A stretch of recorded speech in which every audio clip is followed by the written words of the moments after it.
Monday, November 13th, 2023 meeting of the Garrett Park Town Council. You have before you the agenda. There's one item that we would like to pull from that, and it's under new business. The traffic related matters, we just want to focus on one item. We want to just focus on the reconfiguration of Kenilworth and Argyle. The Kenilworth and Oxford piece is something, it's an issue that was raised by, it's a resident concern about safety of crossing Kenilworth where the crosswalk is at where Oxford jogs.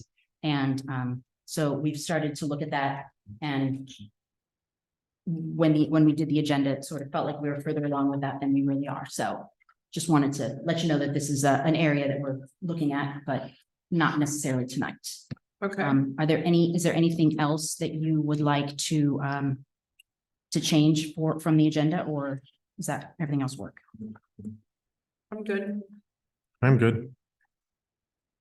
I'm good. Perfect. All right. With that, consider that approved as amended. You have before you the minutes from the October 9th special town council meeting. This was the dinner and chat we had with County Councilwoman Kate Stewart. Any changes to those minutes, or can we consider them approved? I'm fine. You're good? Approved. No change. Okay, great. Also the council meeting minutes from the October 9th town council meeting. Any changes or adjustments to those, or can we consider those approved as presented? Approved. Approved. Wonderful. All right. Next item on our agenda is presentations by residents. Mr. Altar, I forwarded your email to other council members, but I'm glad that you're here to be able to share your comments in person. If you'd like to do so, I would welcome that. Please give us your name and your address, please. Thanks, Joanna. I'm Tony Altar, 11100 Kenilworth Avenue. And thanks for asking me to follow up. Actually, I have two things I wanted to speak on. First is pretty brief, but it has to do with the question about putting stop signs in. That was a matter of discussion several months ago. I would just like to suggest a very simple solution that we could test out. Having been on town council, I know that those signs are very inexpensive, maybe it costs $25 to buy them. So the suggestion I would make is we could try this, and that is to on the triangle where Kenilworth and is it Waverly diverge, we could switch the yield sign so that the traffic coming back from town center on Waverly is the one that yields instead of this Kenilworth, which I think is a more natural. And also the bushes, there's a big row or there's a row of hedges right at the V there. I love plants, but I think those should be cut way down or maybe removed, because then actually the people coming on the two directions can actually see each other. Right now, those bushes provide a barrier. You can't even see the other side. And that's to me very dangerous. And then the third suggestion would be at Argyle and Kenilworth to simply put a yield sign at the very top of Argyle, which people pretty much do already. They do tend to yield. They give the right of way to Kenilworth, but to have a sign there that actually reinforces that, I think would take care of any issues there as well. So it's a $50 solution plus the cost of cutting down the bushes. I think it's worth a try. I think we'll all find it takes care of some of these questions. So I appreciate you hearing that. The second thing then is on the design of this building. I think we all agree this building is really overdue for some improvements inside and out. It's a tired building. I've performed here on the stage. I've participated for 25 years in this building. There's a lot that is needed. And I really am excited by the plans that Stephen and others have put together, you as well, Joanna. And thank you for circulating those and sharing them with the community. I think it's a great way to get more input. I really have nothing more to say on that, because I think what I feel is pretty well contained in my comments. And just the fact that you guys will all read that and take them into consideration, that's probably sufficient. Okay, Thank you very much. thank you. Thanks, Tom. Thanks. All right. Anybody out on the interwebs wanting to make a comment, make a presentation? Looks like Brian's hand is raised. Is that correct? Yes, if that's okay. Absolutely. Please, your name and address, please. Brian Hicks, 10700 Montrose Avenue. The only thing I have is the lack of stopping at the crosswalks going towards school. No one's looking up. Like, is there any way to put like just a barrier in the middle, like a little pylon in the middle, or something to just make people pay more attention to children crossing the school? And it's bad at Oxford, and it's also, I don't know if this is town property or not, but the one that goes actually over into the school, like you go down that hill and then there's another one. I don't know if that's town property or not, but either way, just a lack of cars stopping at the crosswalks, especially where kids are walking. I just want to see if we could do something else there. I wanted to mention, I don't know if you heard at the top just a few minutes ago. I was 2 minutes late, so if I repeated, I apologize. So I'll just repeat then, that is an intersection that we're looking at, trying to see if we can see what makes sense for trying to improve that, or and just make it a better crosswalk experience. We're going to discuss it tonight. However, we don't have all the information we need. I think we're further along, or we're not as far along in the information gathering process as we should be before we bring it to the public's attention. So I want you to know that that's on our radar, and we will be coming back to that in Perfect. due course. So thank you so much for that. Thank you. You're welcome. And I can ask if there's anybody else, but clearly. So let's move on. The time is 7:38, and we're ready for the town manager's report. Great, thank you. First, just wanted to offer a couple comments about the October financial report, which is included in your agenda packet. Just kind of two items I wanted to call to your attention. One is obviously interest rates continue to be high. When we were preparing the budget, we assumed that rates would eventually decline, which obviously has not occurred. So if you look at on the revenue page of the financial report at investment earnings account 5.1, as of the end of October, our revenues exceeded budget by $11,446. And with interest rates remaining high, I think you'll continue to see that revenue source far exceeding budget as we go through the year. The other thing I wanted to call to your attention is on the capital budget page. This page does reflect certain journal entries that are tied to the budget amendment you will be considering later in your meeting. There were certain purchases that had already been incurred that have been moved from non-ARPA to ARPA funding, specifically the purchase of the replacement pickup truck, the camera installation at Penn Place, and the entry door to the post office lobby, which is in process.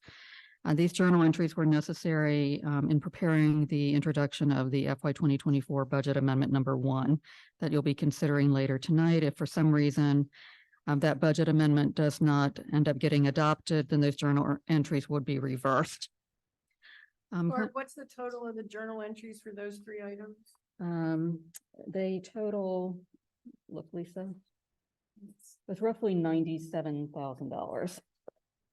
But you'll see them at the very bottom of if you look at the capital account ARPA page, and if you look at the far right-hand column, you'll see 2 numbers that are in parentheses. One is $50,146. That relates to the truck, and then the other $47,831 basically is a couple items tied to Penn Place. Yeah, I see it. Any other questions just about the financial report? And then moving along, I just wanted to share with you all that since the last meeting, Mayor Welch and I have met with several parties to discuss possible funding sources for the renovation of Town Hall. We met with almost, Joanna, correct me if I'm wrong, but I think it was almost the full membership of our state delegation participated in that virtual meeting. We also had a meeting with Molly Byron, who is the Director of Intergovernmental Affairs for Governor Moore. And she has been kind enough to kind of connect us with some potential state agency funding sources. Basically, there's three ways to get capital grants in the state budget. One is a direct inclusion by the governor in his budget. One is through the legislative bond bill initiative process, which is basically a legislative process. And the other is to have a state agency have an applicable grant program. So those are the three avenues that we're currently exploring. Can you tell us something about the process and the timing of what that's going to require? The governor's office, and I don't think there would be anything significant coming through the governor's office, just given Governor Moore's priorities. And also the state is obviously seeing a decline in revenues. You know, they're in the process already of preparing the governor's budget. So anything that we would want to pursue directly through the governor's office would need to happen very, very soon. State agencies, grants. Does that mean before the end of this calendar year? Is that?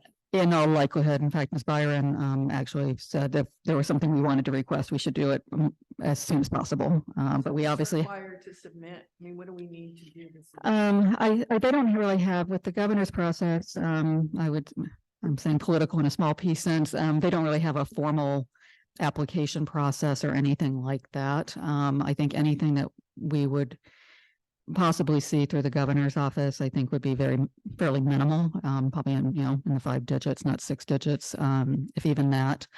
I think obviously the governor has, made his priorities quite clear in terms of just, some transportation projects in the city of Baltimore, equity related issues across the state. State agency, there's a very small grant pool that's available through the Maryland Historic Trust. And we haven't heard back from Ms. Byron regarding some of the other state agencies. In terms of the legislative bond bill initiative process, that calendar or application deadline has not been posted. Typically, you have to submit something through by late January, very early February. So would we be in a position to submit? Put those things together and submit by those dates? I think that somewhat depends on your discussion later this evening, and I'm not going to presume, what your discussion is going to yield. I know in discussing just town hall in general with a member of the delegation last year, and I think the same remains true. We have to have a specifically defined project, meaning that we know what the scope of work would be, and there have to be well-founded cost estimates, which means it's not a number that we come up with. It would be something that a professional cost estimator in conjunction with an architect would give us. So, the timing is getting tight, which I think we all know. I think the more important thing, though, is that you agree on a scope that's acceptable to the community. And so I wouldn't, unduly rush your timeline. It has to be something you're comfortable with ultimately. But it doesn't mean that we have to have an approved plan. It means, and I can go into sort of my thinking on the timeline when we get to the piece of the meeting tonight about town hall, but I think we are in good shape. I think we'll know tonight, like Barb said, we'll know for sure tonight. Like we'll be able to get a better sense. We'll be able to meet that deadline. Yeah. Thank you. Just also wanted to share with you all that on November 2nd, Kayla attended the 36th annual meeting of the Local Government Insurance Trust. This is the membership-owned insurance pool that we belong to. It's authorized by the state of Maryland, and a number of local government members participate in it. One of the things that, and certainly if there's any questions, please ask Kayla directly, but that she brought to my attention is that there was a panel discussion concerning the legalization of adult recreational marijuana use. And the employment attorney that Legit works with quite frequently, Kevin Karpinski, basically was urging all municipalities to review their personnel policies around marijuana and revise policies as needed. Kayla and I've been checking with some of our neighboring communities, basically to see where they're at in that process. And I think we're finding many of them have not really made much advancement, but it is likely that we may be bringing a recommendation to you to amend the personnel manual either at your December or January meeting. So I just wanted to flag that for you. And is the crux of that like allowing use while on shift, or is the crux of that whether there'd be like drug testing or like, just, we don't need a huge one. I'm just kind of wanting to make sure the picture, I know what you're talking about. So this is brought on by the current state of cannabis testing would not be able to tell us definitively if someone was actively under the influence. We could detect the presence of cannabis, but we couldn't know, say, when they consumed edibles, if they did it Friday after shift and it's Monday, they were randomly selected for a drug test. We also have to consider that certain positions are driving heavy equipment or have significant influence over financial and personnel decisions, and that there is a higher burden of, let's say, clear-headed judgment that is needed in those roles. So we just need to work to have something in writing to outline kind of, are there any roles where it is totally unacceptable to use recreational marijuana, even if you never use it on shift? If we're doing that, we need to delineate it clearly. If we are going to acknowledge you are a legal adult, as long as you're not high on shift, we're still pulling in some information. There are also some concerns about what do we do if we have someone who is potentially prescribed medical marijuana. So it's in development. You will get a staff memo about it, but no one should be high on shift. That's our What is the emerging, microphone, please. what is the emerging best practice, or what did you hear at the conference? So I am going to, as close as I can, directly quote Kevin Karpinski, and he says, your zero tolerance policies are useless to you now. Yeah. So a lot of communities that I'm checking in with are either starting to review their own policies or have not updated in several years, even to acknowledge medical cannabis use. So far, we don't have any clear consensus other than we're all looking around each other in the state and going, we should probably all be improving upon this. I did hear from one community that maintains a police force and has a much larger staff population that they do intend to not alter their policy that is a current zero tolerance based on the legal guidance that was recommended at the Legit conference. I don't think that's an appropriate thing to have. I think the town's interests will be better safeguarded by having a clear policy outlining what is acceptable and what is not. There will be obviously some further details in the staff memo because I'm still waiting for a few communities to respond to my requests for information. Not everyone puts their personnel manual and policies out online, so sometimes you do have to go through HR. Any further questions about this? Does our attorney who helps us with HR matters have any recommendations as to laws that he's worked on or policies that he's got in place? He does not have anything to offer us at this moment. We are currently working to get an agreement in place because we don't have a consistent need for an employment attorney. We contract with him kind of on a project as needed basis. The most recent time was a few months ago, so we do need an updated document that captures this. Based on his staffing and court appearances, it might slow us down in getting things reviewed, but we are. My personal timeline is I would like you all to have an updated personnel manual in place by February, earlier if we can do it, but I'd like to give you all a chance to review it, think about it. Obviously, if any time between now and December, you think of questions, comments, or just general, this is what my view is, please email me, call me. It's easier to incorporate that the earlier I know. Thank you. Thank you. Just wanted to let everyone know that in early October, the mayor signed the settlement document. So the Grotto property is now officially transferred from the Pratt family to the town. You're here. As I mentioned in my report, and I mentioned previously, we will be removing some understory invasive trees. So their removal should not significantly impact the wooded appearance of the property.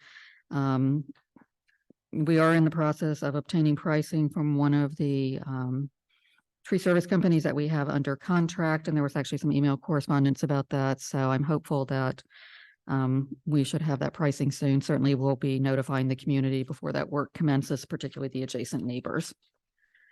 Just wanted to give you a very brief update on our pilot household organic waste / composting program. We had available funding for 113 households. I put in the memo because that was the enrollment as of the date that I wrote this, but it had stood at 70. We have picked up one household. So we're now standing at 71, but we've been at relatively the same place for several months. And just as a reminder, prior to the commencement of the pilot program, we had approximately 31 households that were already contracting with Compost Crew. So if anyone is still interested in signing up for the pilot program, you can do so at www.compostcrew.com. And if you have any questions, you can reach Kayla at the town office and she'd be happy to help you. Lastly, just wanted to comment on the work of our maintenance team. I had the opportunity recently to do some catch-up projects, including cleaning of the town benches and all the street signs. They also pressure washed the playground equipment at Cambria Park. We have completed the fall planting season. There were a total of 9 trees and 3 shrubs that were planted. They've also obviously been getting ready for the winter season by winterizing our buildings and readying our equipment for the winter season. Our maintenance supervisor, George Miller, oversaw the exterior painting of the Penn Place building, and that work is essentially done. George was on vacation last week, but he is just reviewing the work that was completed. And lastly, we'll also be getting the surplus pickup truck ready for sale. So that's all I had this evening. Be happy to answer any questions that you all have. Has the new replacement slide been ordered? And Oh yeah, it's been ordered. I actually checked on that last week. We're still looking, everything's still on schedule for an installation later this month. oh, good. So I'll let y'all know as soon as I have a delivery date, but everything's still looking good for later this month. Great. Any other questions for Barb? Okay. Let's see.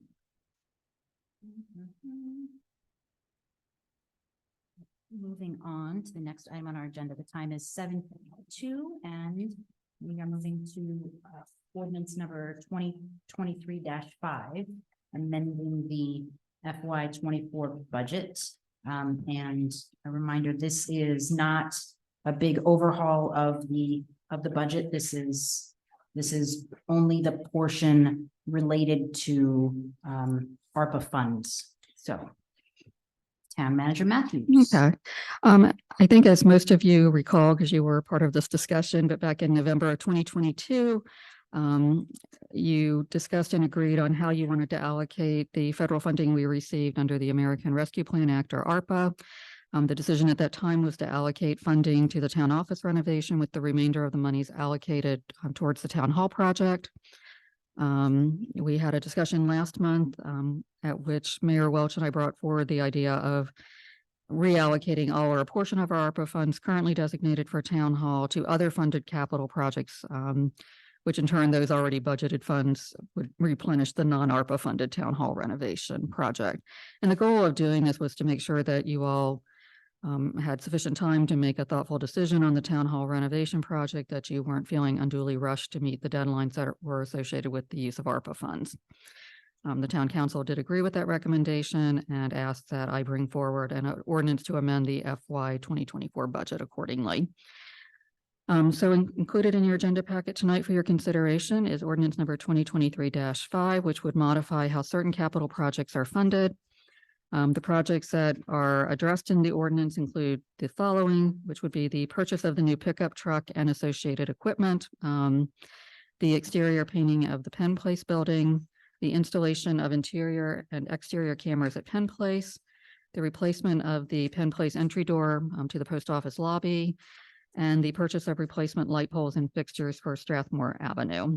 So the total of what we're moving is how much? 90,000. It's actually more than that. And I apologize. Does this lay the groundwork for transferring? This is any 486, future- 486,000.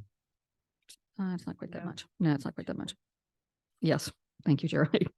Okay, so does this mean that once these projects are done, that we'll have to do another amendment when we want to allocate ARPA funds to something Again. else? Or will this amendment sort of give us the freedom to move the funds?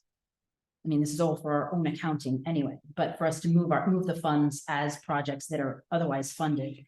are wrapped up. Yeah, the only projects are the ones that I just delineated that are reflected in this amendment. So those would be the pickup truck, the exterior painting of Penn Place. So it's just basically those 5 projects. And the total of those, I didn't hear Kayla, was what? I think it was Jerry who actually said it. 243, 247. Right. And obviously there have been other costs expended to ARPA, for the town office renovation and the Wiedemann contract. So there, this is not everything that's been charged to ARPA, but these are the ones that are the subject of this budget amendment. I'm sorry.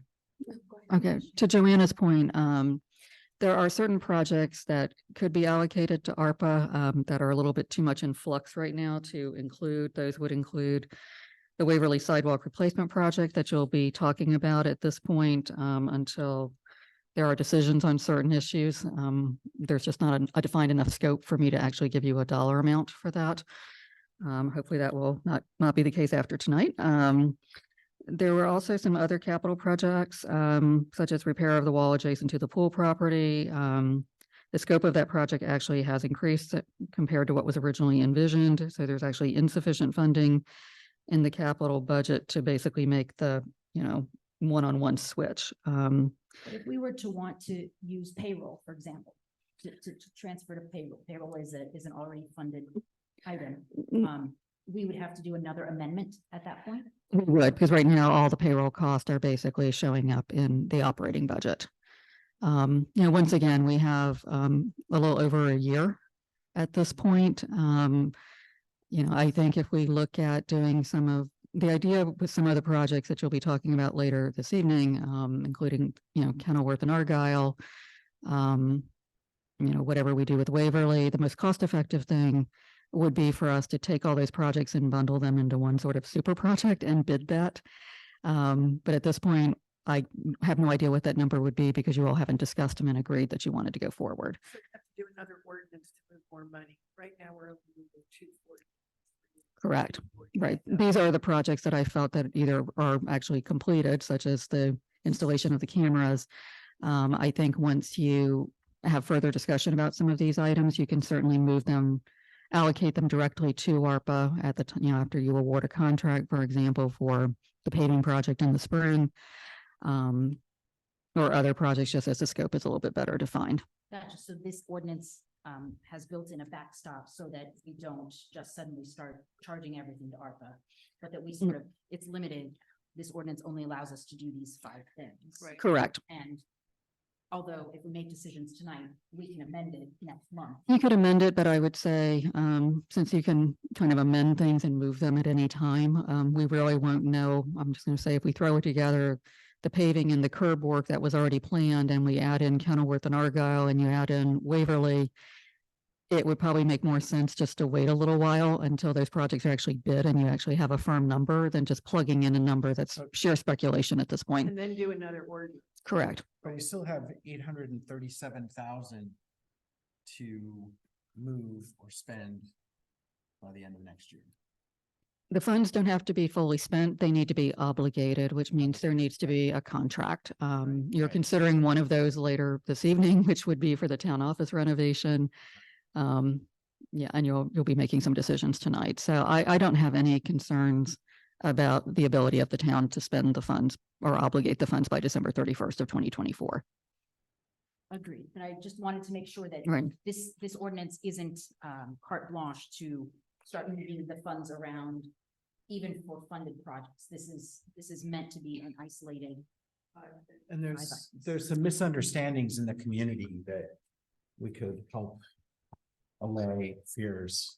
Yeah, I don't know how we could say it more directly, but I mean, is there some other way? I mean, people continue to worry about this. They're concerned that this means that by moving this money, it means we are not committed to town hall. Is that? the No, concern you're referring to? no, I'm sorry. Okay. The concern just being that I have heard the concern that we're not going to spend this money in time and that we're going to lose it. And so I just wonder if there's something we, the council or the town, could do to just allay those concerns. Well, that's what we're doing. I mean, like, I get it. We can't designate for the entire amount. but we're showing that we're making progress. So we have a process in place that we can replicate before the end of the year. Yeah, Right. yeah, we'll be able to, we'll be Yes. able to, you know, be just as easy to do this amendment again in 2 months, 3 months. Yes, understood. Yeah, no, It's good. it's kind of the best we can do. Yes. Um, I'm just wondering if we should is this enough? I mean, we're doing this in public, but is there a campaign or is there some other way we could convey to people? I mean, this comes up over and over. I think right? it'll be in the Bugle. I guess that's really what I was getting at. I didn't just say it. Pressure ad. Right. I was hoping that, I mean, I didn't know how direct I could, that's what I was trying to get. Okay. But but the other thing is that if you wanted to send an email on GPML, if you wanted to send like an official town email about it and just say, hey, this is what we did last night, I want you all to understand, then you're absolutely welcome to do that. okay. It's been explained about 20 Yeah, times. we've been over it. And about it- 5 different ways, but it All right. can't hurt, yeah, if you want to do that Yeah. first. I think I'm good. If we'll see what the Bugle will be out soon. Oh, no pressure though, Ed, no. So are there any other questions about this ordinance? It's just for introduction tonight. But now is a good time to, Jerry Lee, you were gonna say something a while. Or answer my question. Thank you. Okay. Oh, good. As I had hoped. Anything else that we need to discuss before moving to introduce it? Okay. Who wants to be the introducer tonight? I'll introduce ordinance number 2023-5. Amending the FY 24 budget to modify the funding source for certain capital projects. Okay, is there a second? Second, Okay. All those in favor of introducing this ordinance? Aye. Heard all the voices? All right, so, but introducing it and we vote on it formally for passage next time. yes, there Yeah, has to be an ordinance, it has to have a 1 month rollover. Okay. Good. Okay, next item on our agenda, time is 8:03. Next item is authorization of a contract for the town hall, or the town office renovation. Okay. Town Manager Matthews. Thank you. As I just mentioned a few minutes ago, one of the projects that we're using ARPA funds for is the renovation of the town office. Some of this is old news, I know, to the mayor and town council, but just for the benefit of anyone who hasn't been tracking this issue. So as part of this project, we'll be incorporating the larger of the two former tenant spaces. We refer to it as tenant space A. Some may recall it being the former office of Pat Keating. But that space will be incorporated into the town office. In that expanded footprint, there'll be a small conference room and an office for the mayor. Conference room would be made available for use by town committees, which should hopefully alleviate some of the scheduling constraints we sometimes experience with town hall. Availability to the public has been discussed, but there's really been no decision made on that. As part of the project, the existing kitchenette in the existing town office will be relocated to tenant space A, and we'll be moving the copier. I'm sure Kayla will be relieved out of Kayla's office into what is now the existing kitchenette. When you all talked about this back in August of 2022, what you directed is that cosmetic upgrades would be made to the smaller of the former tenant spaces, just tenant space B, or the former office of Bill Rivers, as some of you know. A decision on whether to lease tenant space B following completion of the renovation process has not been made. That was something you indicated you would like to decide down the road. Additional work will include painting, floor refinishing, kind of some upgraded lighting, new flooring in tenant space B. Project also includes the purchase of some new office furniture. The renovation of the office will be undertaken in phases because obviously we need to keep operating during this process. So the initial phase, assuming you all approve the contract this evening, would include the renovation of tenant space A and tenant space B. Assuming that you approve the contract we're asking you to approve this evening. We anticipate that that first phase would occur in December. Work in our existing town office space will be aligned with the delivery of the new office furniture, which is anticipated sometime in the first quarter of calendar year 2024. We obtained 2 proposals for the renovation work. One was from a company named JJ Modeling LLC, and the other is Turnkey Properties, which some of you may be familiar with. JJ Remodeling is a company that has done work previously with Lumber and Light, the firm that's providing our procurement and construction administration services. The other proposal was obtained from Turnkey Properties, which is a Garrett Park-based firm that has done work for the town previously as well. The two price quotations were, fairly similar. JJ Remodeling LLC provided a price quote of $57,225. Turnkey Properties submitted pricing of $54,400. So staff is recommending that the town council authorize execution of a contract with Turnkey Properties in the amount of $54,400 for the renovation of the town office, and included in your agenda packet is a copy of the company's proposal. So with that, I'd be happy to answer any questions that you have. Is the lighting LED that they're using, LED lights? I think we should specify. We can, they were looking kind of more at the aesthetics of the fixture, but yeah, we can do that. And then what's the flooring that's going in the kitchen area? They're gonna take up the linoleum, and are they putting back something else, or? Yeah, I think it's probably LVT or something similar to Okay, that. And that's what we plan to put actually in tenant space B as well. What is it? It's luxury vinyl tile is what they call it. You can, Indestructible. and- yeah. So since there's nothing in here about the contract that you're not suggesting to recommend, it was, I mean, the proposal. Yep. The only apples and oranges, I mean, like, They're they're really similar. They were apples to apples. Absolutely. We obtained the pricing from the alternate company first.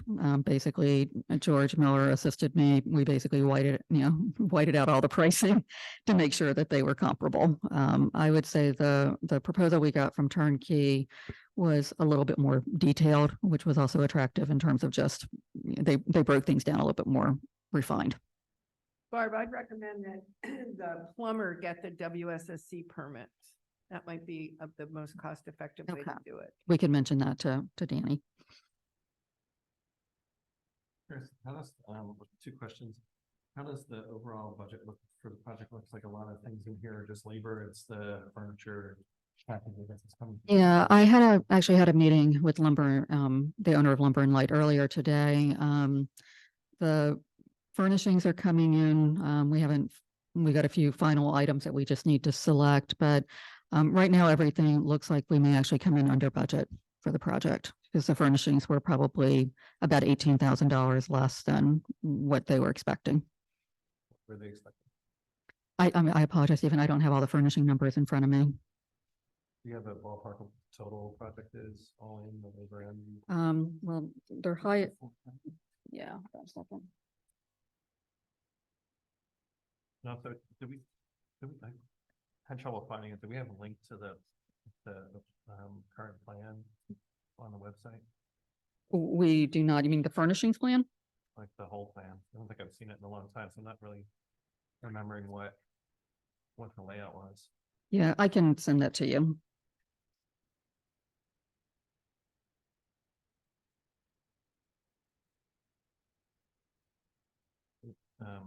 But since I can't see the plan now, can we confirm that, like, what's the layout for See.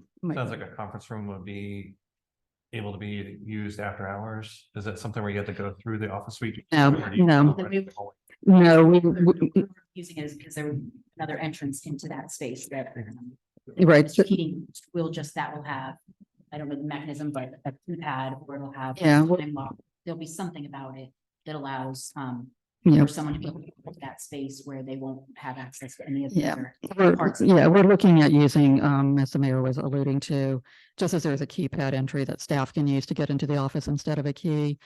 We do have a system where we could assign someone a temporary code to enter, and basically there would be, there actually is a deadbolt lock that, like, if the mayor's in her office and needs to come in and use the copier, she could use her key to come in. But basically, we obviously have to have the what we're referring to as tenant space A completely segregated from the town office, just because of records and confidentiality. That'll be the conference room. Right. So someone could enter the conference room but not have access to the rest of the space. Is the conference room on the current office side, or is it on the? It's on the, it's where Pat Keating's office used to be. Okay. It's on that side. So it sounds like you would go off the hallway into that room, but you couldn't. go any Correct. Further than that. That's But correct. You could go potentially from, can you go from the office into the conference room? the other Yes. way? Yes. And then that meeting space, people using that meeting space will also, well, I didn't even consider this, but like have access to the restroom that's right there. Right. See that. That's really a hallway with a room, which is, that's kind of useful. Yeah. For after hours. Okay. Good. Any other questions about this contract? Okay, we had a motion. So to- did we get the answer on Oh, the budget? figure? Oh. The ballpark. or- oh, ballpark. Yeah, talking about it. I think it was coming from like roughly 200 and I think it was roughly 235,000 all in. Is my recollection, Stephen. If you could maybe send around to us, just kind of like the quick reminder about of those things, that would be. And I've got some good sources because I just did this for one of my offices. I can get you a really good conference table refinish from Gerstel Furniture, and I know how to get good office chairs if you need them. So if you need any help with that, let I me know. appreciate that. I did notice that in your manager's report, you have 213,884 set aside from ARPA for the Penn Place project. Yeah, there was a little bit that was spent in the prior years that would have been not charged to ARPA just because of the timing. But it's in the rough ballpark. Hmm. Mhm.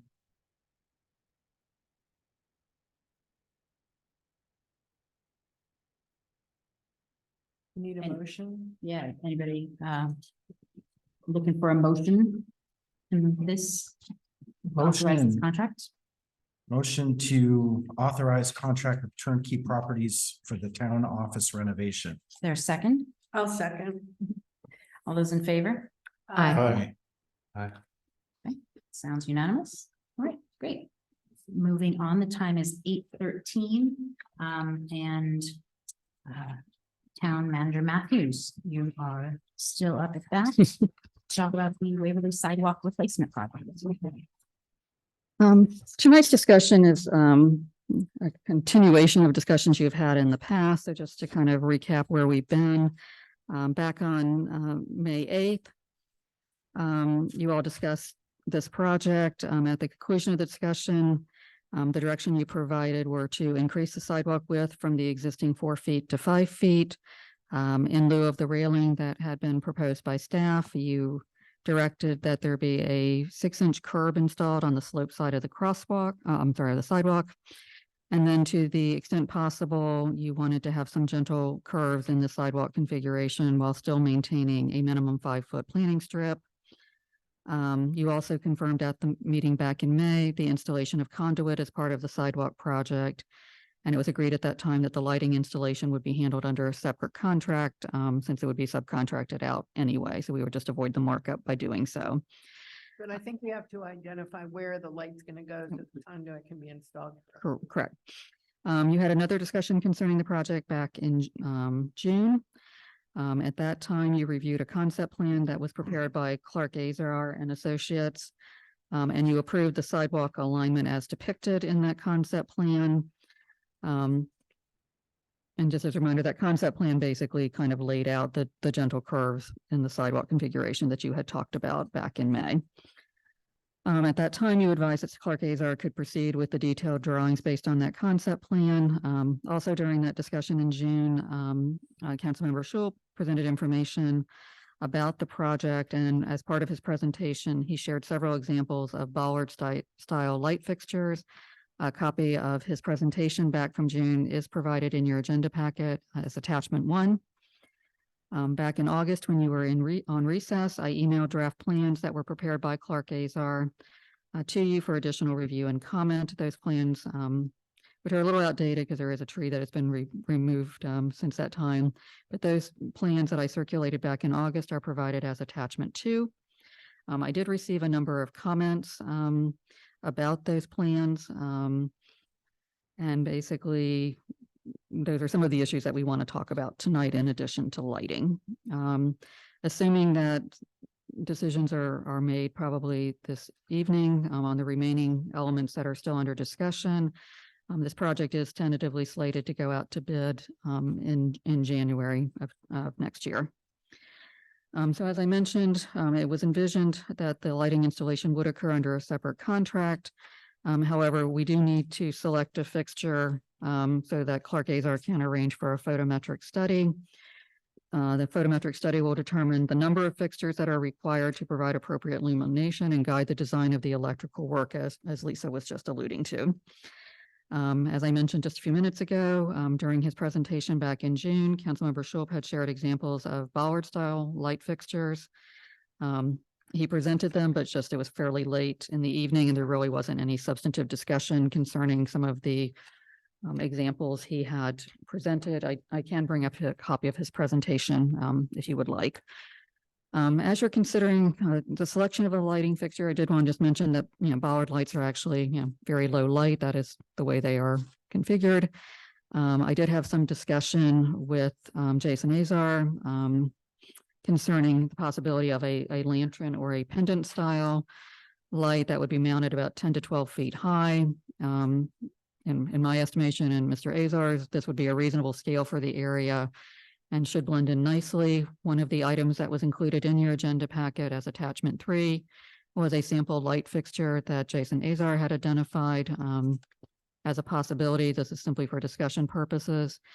I think he selected it based on the ones that lighting fixtures that are along Strathmore. It's very similar to that in style, but without the finial. So Mayor, I don't know, do you want me just to kind of outline the issues or do you want to take them one by one and try to pick them off? Let's go. I was Okay. thinking the same thing. Let's go one by one. Thinking about the lighting fixture, I mean, we don't need to make a decision about which exact one, but we do need to decide whether we're gonna do low to the ground bollard versus something high up that's illuminated. Is that this? Yeah, I think the more specific, I mean, I do think for the photometric study, a specific fixture or something very comparable to what you want will be needed in order for Jason to direct the study. So then conceptually, I mean, the low to the ground versus the up high. What are your thoughts about that? Phil, since you have spent a lot of time thinking about this, do you want to do a? So the idea I had behind the low to the ground was to try and have something where the light was not spreading out all over the place and not shining into people's windows. Not getting a lot of fugitive light, as they would call it. Is there really people's windows? Across the street. Across the street. And then over by, then across the tennis park, but yeah. So which one do you recommend? Of the bollards, Of the attachment one. If I can just jump in, I think the other thing is to consider is how much of the area do you want to light? Do you want the light strictly only on the sidewalk or are you trying to light a little bit beyond that? And to Phil's point, there are obviously the higher up it goes, the more possibility there is of light intrusion. Though these are not that tall. So if you want me to bring anything up in your presentation, let me know. these were set up, I mean, the idea behind all the stuff that I had looked at, these were set up that they would provide enough light to hit the curb also. The idea was to both hit the curb and light up the sidewalk. I mean, personally, I liked like the first two, but any of them would be fine. Conceptually, how much do you want? How much do we want to light? I know that I'm certainly no expert on this kind of lighting, but I do know that there are screens, there are things that can be done to prevent or to minimize the intrusion of light. Yeah. They're not perfect, but do you want it to just be the sidewalk that's lit, or do you want it to be or more of a broad, An arc. Like, like more of a. So my idea was just to limit it to the sidewalk and the curb edge. The other thing was consider skylight and go with something that's approved by the night sky group, basically trying to prevent light or backlight. I don't know if anyway, all the ones that I show in this that I had selected are dark sky approved, basically. Phil, is there a certain one you'd like me to bring up in case anyone's If you watching? want to, I mean, just like the first one, the Hawthorne or The Hawthorne? or the FGP. Okay. Are the prices on these more or less the same, and what is the cost of this? And I'm sorry if I. No, I couldn't give you a price because we don't know. The one thing I would say is, in talking to Jason Azar, obviously bollards, we would need more of them, but certainly I think if there's more of a lantern style, then you're also paying for more of the base. But there's probably fewer of them. So I think I guess, Bill, if you have any different idea, I think my idea would be to focus on the look that you want and what you're trying to light. I have a question. So the one that I guess it was that Jason recommended, can that be low to the ground as well? Because I noticed it has more of a historical look to it. I can ask him that. Oh, the one that goes with the streetlights. Yeah, the one that he Yeah, yeah. noted. That's the Hall of Fame at the back of the Right. package. Yeah, because I like what Phil is saying about low to the ground, focus on lighting the pathway and the curb. But I do think a modern look there will be a little bit out of keeping with the neighborhood, and something that has more of that lantern look would be more desirable. I think it would be nice to light up the people parking on the side of the street so that they have the advantage of the light as well. So it goes a little further. I agree, and it's a That'd be nice. long-term concern of mine, like a light concern. I don't live over there, but I feel like in this kind of case, we get a lot of visitors to town that park there. I would recommend doing something that's taller, that lights up the space where they park and the sidewalk. If it was a pathway through a park and just the pathway, I would fully agree. Like, it would be good to just light the pathway, not light the surrounding area so much. But I think there are available, and I like Phil's point about the dark sky, that you don't just light it up like a stadium going in all different directions, but there's taller lights that could do a wider spread and go out to maybe halfway into the street and then cover that whole sidewalk. And there are probably 10,000 different styles of the low light and 10,000 styles of the tall light. That's probably underestimating it. So if there's a style concern, I'm pretty sure either one could be made. I think it sounds like there's a pretty good consensus around trying to do a dark sky light versus lighting out. And I think And I think that's you're- back to that. Point of a historic look and feel for the town, which is historic, would be smart. No, there, That'd be Yeah, my vote. I agree. Okay, so. there is a bollard, the Providence bollard, if Yeah. that's acceptable. If not, You want me to, That's a good move. let's see. that's on it. So, There's the okay, so Lantern. It's in the Right, middle you have of to the look one, on. it's page 13. Steve, just to confirm what. This you're one, saying, Phil? Yeah, You said, so this is the one that Jason, that the engineer pointed out. Right. Did you say that you think there's like there's high like this? There's also low, like the bollard. Did you say you think that there's something like sort of mid-range, or you're saying? There's This is- thousands of And I options. like You can it. get one Okay. that's 3 feet tall. You can get some that are even like a foot tall. You can Okay. get some that are 20 feet tall. So I think the ones that are on Strathmore, if there is support for doing a taller one, which I would endorse, I think it's pretty normal. If you're doing something, it's not a light just for the sidewalk, it's a light for the street and the sidewalk. But I do have sensitivity for not going too far with the light, but I would suggest doing something that's smaller scale than what the Strathmore lights are. It's like a bigger street and it's lit up on both sides, but maybe like 2/3 the It's like size of that. could be 6 good. feet or something? Well, I think more like 10, but Yeah. something that's on your head that like. Yeah, Jason had suggested something that was 10 to 12 feet high. The ones in Strathmore, they're probably 15. going They're down. tall. I like the idea of something that illuminates more than just the pathway, because just walking in areas that are dark, you don't get a sense of your whole surrounding. It's not, I think being able to see more than just what's at your feet or right in front of you is really valuable in terms of personal safety and comfort. And so while I don't have a vote, I think that it's, I would prefer if we had more illumination than just the path.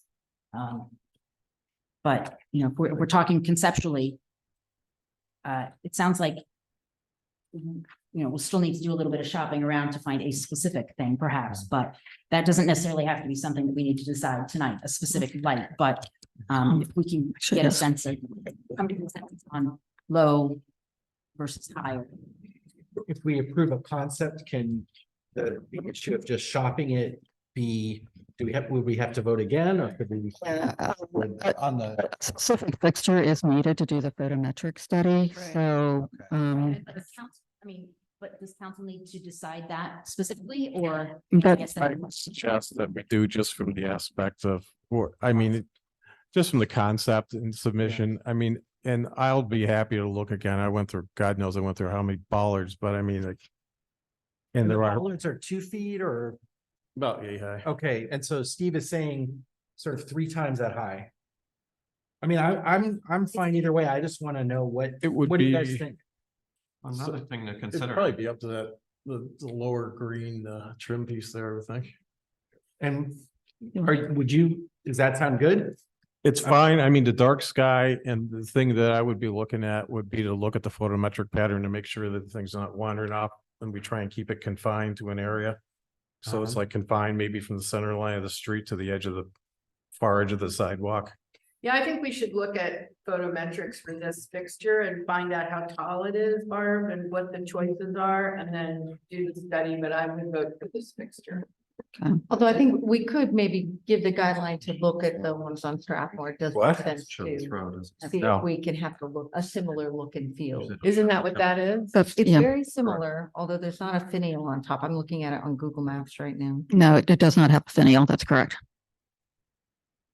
Can you say what a finial is and the top piece? Oh, That looking little at top my- pointy thing? that's the official name for it. Yeah. The bird deterrent. Yes. the- Yeah. no, I AKA didn't know finial. you get a specific light. That's great. Another thing to maybe consider is, like, most of the parking goes from where that memorial stone is. All the way back to maybe 3/4 of the way back to the block, and then at that point, like, the sidewalk starts to veer away from the curb. A lot of these fixtures, they come with like a brother sister light, where it's you might have a tall one, but one that looks the same, that's a bollard, and maybe that could be a thing to consider, is maybe once you get past where people are parking and where the sidewalks moved away, maybe it's just a couple bollard lights there by the bench, and then when you get between the trees, then you'd have taller light. Something I would consider too. Well, I'd be happy to work with Jason just to find something else, and look at the light patterns, so. And the thing that Phil and I were kind of whispering about over here is like a lot of times these cut sheets, they'll show like a diagram of the throw. It'll show you to say like 30% of this is going up and out, and then 70% is going down. Some of them like a dark sky, they want it to be 99% down. Others are purposely going up. Be like one of the things to look through, and Jason will be able to find a lot of options that are meeting Yeah. the Yeah, so goal. we could give those general guidelines and. Yeah.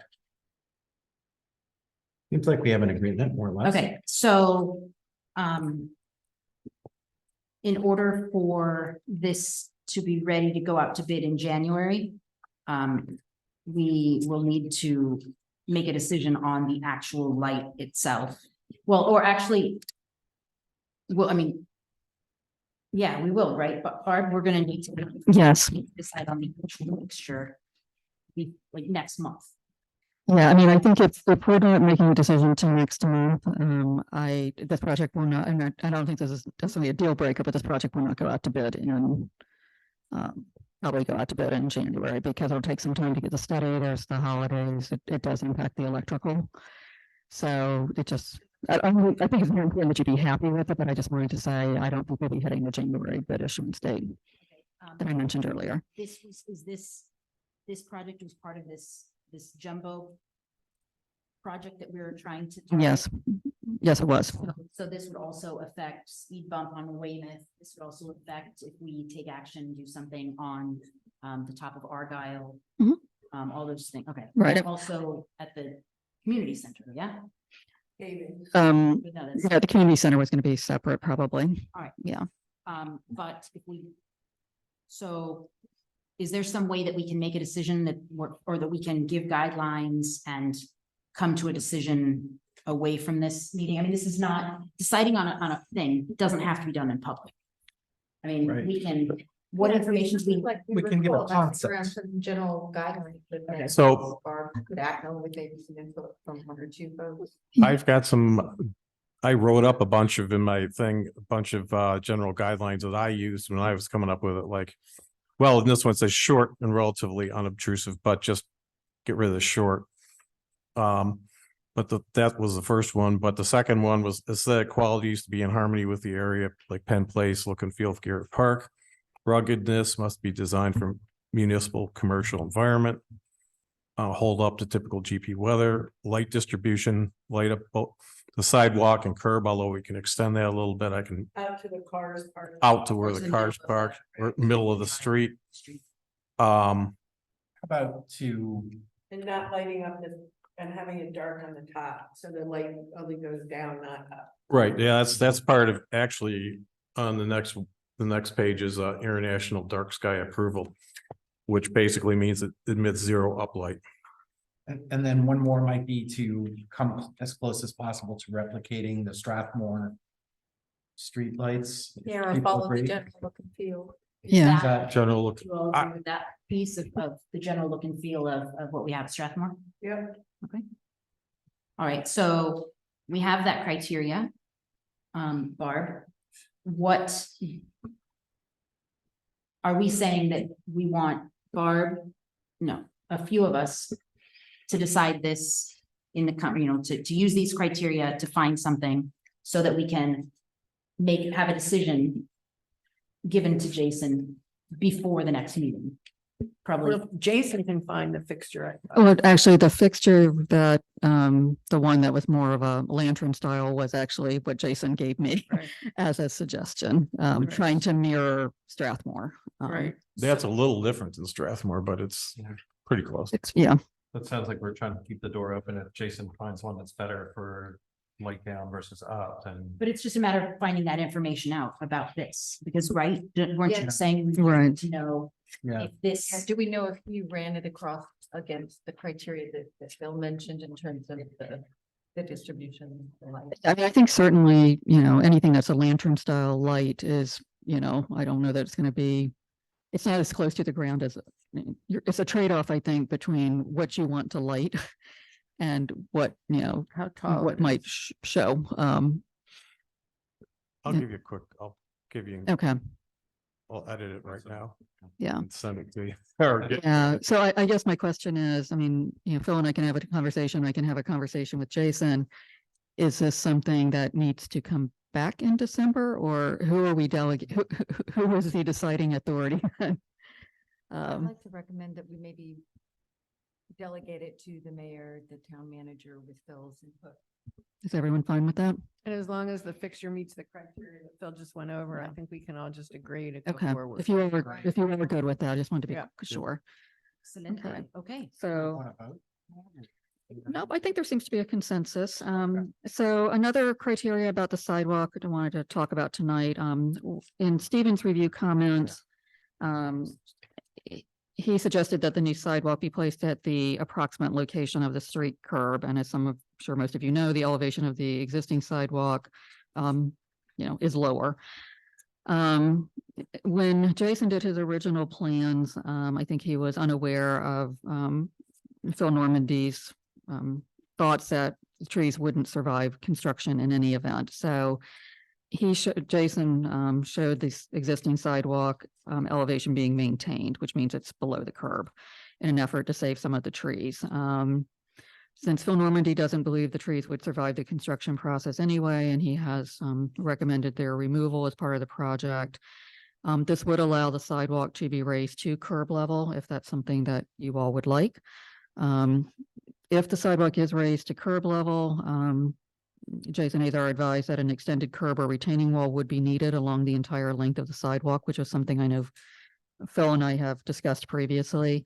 The estimated additional cost of putting in an extended curb or a retaining wall is in the approximate range of $20,000. So I think it's just really a matter for you all to decide, is it worth the additional cost to basically have the sidewalk at curb level, which is what you typically see with a sidewalk. They're not usually lower. So Steve, what's the, is it an aesthetic thing? Can you give us the pitch, remind us the pitch for why you have suggested? When I sent the email, like, what I was always concerned about with there is you step over the curb and it's a pretty sharp drop going downhill to the sidewalk, and it's kind of exacerbated because the sidewalk's been kind of sinking into the hill, rolling over, and going down the hill for over 10 years now. So I'm thinking if you put it back in down at that level, you would still have something where maybe you're coming out of a parked car, and you may or may not be a resident and familiar with the surroundings, and then you're kind of going downhill for over a foot, I think is about what it is. So I was suggesting if you bring it up and make it a little bit more level, be more of that normal thing, but I wonder if maybe there's like a middle ground of it. Maybe you don't need to come all the way up to be literally level. You still want to have stormwater get off that direction versus going back the other way. And then maybe it's just, you don't want to have that, if it would require a retaining wall, you don't want it to be like overly big, overly expensive. So I'm wondering if there maybe a middle ground might be to say, try to get the sidewalk to be level with the street level. Maybe the curb comes up over that and then it slopes down to that same level. So something in the middle. There wouldn't be adverse drainage consequences of this plan? The typical, what you would do is you have, if it's just a regular street, normally you have your sidewalk tip towards the street. So everything, it rolls off of public property onto the public street. A lot of our sidewalks don't really work this way. So what it does now is it goes down a hill all the way down past, it's making the erosion worse. But one of the things we talked about in recent months was doing a curb along that whole side. So that way you wouldn't have a stroller or a walker be able to kind of accidentally fall down the hill. So you would be having, in either case, like whether you put the sidewalk back in at the level it is, or if you put it in, kind of up halfway, say, you're still going to have stormwater going down that way, and the engineer's going to have to figure out a way to get that to work, whether it's water hitting the sidewalk going north or south, or it's going to have some ways to go through that curve. We don't want to slope the sidewalk so it comes back to the street. You would, but then I guess that's probably going to be like a 2 or 3 foot. It would be Yeah. the way it slopes down. You would have to build like a wall and have the sidewalk up on the edge of that wall to be able to tip back to the street. Right. So that might be too much retaining wall, I guess is what I'm getting at, because then it would be. Then you'd have to have a fence along the edge, because by that time you've gotten so high up the side. Yeah, you run that, a little bit of that issue. So basically what's being proposed now is what exists on the south side of the tennis courts on Montrose. So it's just a matter of, I can't remember if that one, does it sit below the curb, that sidewalk? No, I think it sits up higher. it's just up a little, it's up a little higher, but it does have the 6-inch curb on the outside. I guess that would be the option. It would be a taller retaining wall on the Waverly side if you match what's on the Montrose, or you could do something a little lower. That's, Are we gonna replant new trees that we're taking all those trees out? Are we? Yes. Yes. Yes. So we're gonna do that. Okay. I think Arboretum committee picked those a long time ago. So the proposal is to basically turn the Waverly side of this curb into what is the Montrose side. model, Very basically. similar. Yeah. So that's what's on the table. Yeah. So there would be That sounds basically good. on the side that faces closest to the tennis courts park as you're walking along, that's going to be a 6-inch high curb. The other side's going to be basically flat. Yeah. And the sidewalk will be increased to 5 feet. It'll be increased to 5 feet, and then there will be somewhere, once we do the whole lighting bit, we'll have buried a underground conduit. And we're gonna get rid of that horrible plastic fencing. Yes. That sounds good. Okay, so Steve, are you suggesting that this additional cost would be less if it weren't raised as much? Yeah, maybe I was misleading by saying the cost. It may not be as much the cost. It's just, but I worry about recommending something where it makes too tall of a retaining wall on that hillside, but that could be alleviated by adding a little bit more dirt to that hillside too. So I think a fair amount of it is eroded away. So if it can match Montrose, I feel like that would be like the most clear for people coming and parking and for people getting back and forth the cars and you'd be able to sit on it if you're there for an event as well. So, Okay, so what do you all think about changing the sidewalk elevation Match mantra. to match Montrose, knowing that there will be additional cost more than what has already been budgeted for this project?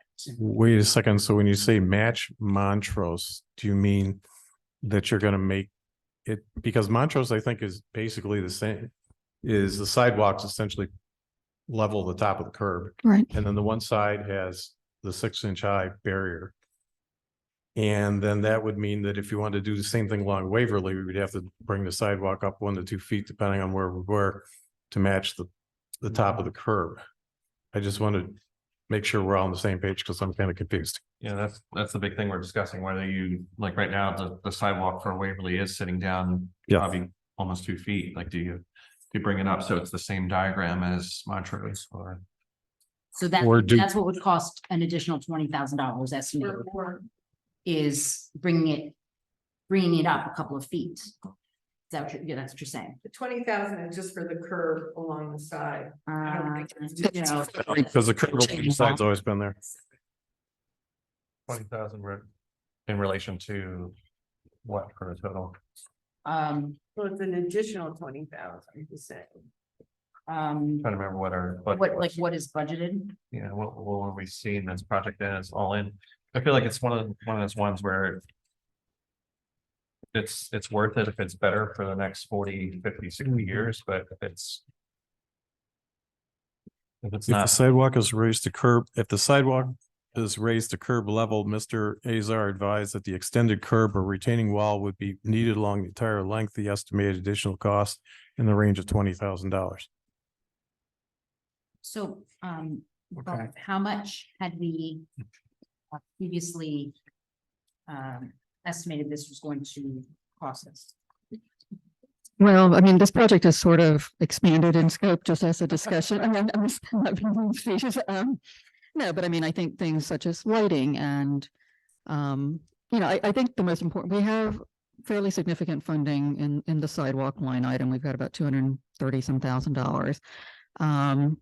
I think originally when it was just replacing the sidewalk as it was envisioned, as it stands today, we were probably in the range of $150,000. That's without lighting. That's without some of the other things we're now talking about. And we still need to plant the hill, Right. which is, we still need a design and a plan for that. it was 140, 150 without the trees, without the lighting, without. Potentially increasing the retaining. Right. So it could be over like 200 or more. Right. Yeah.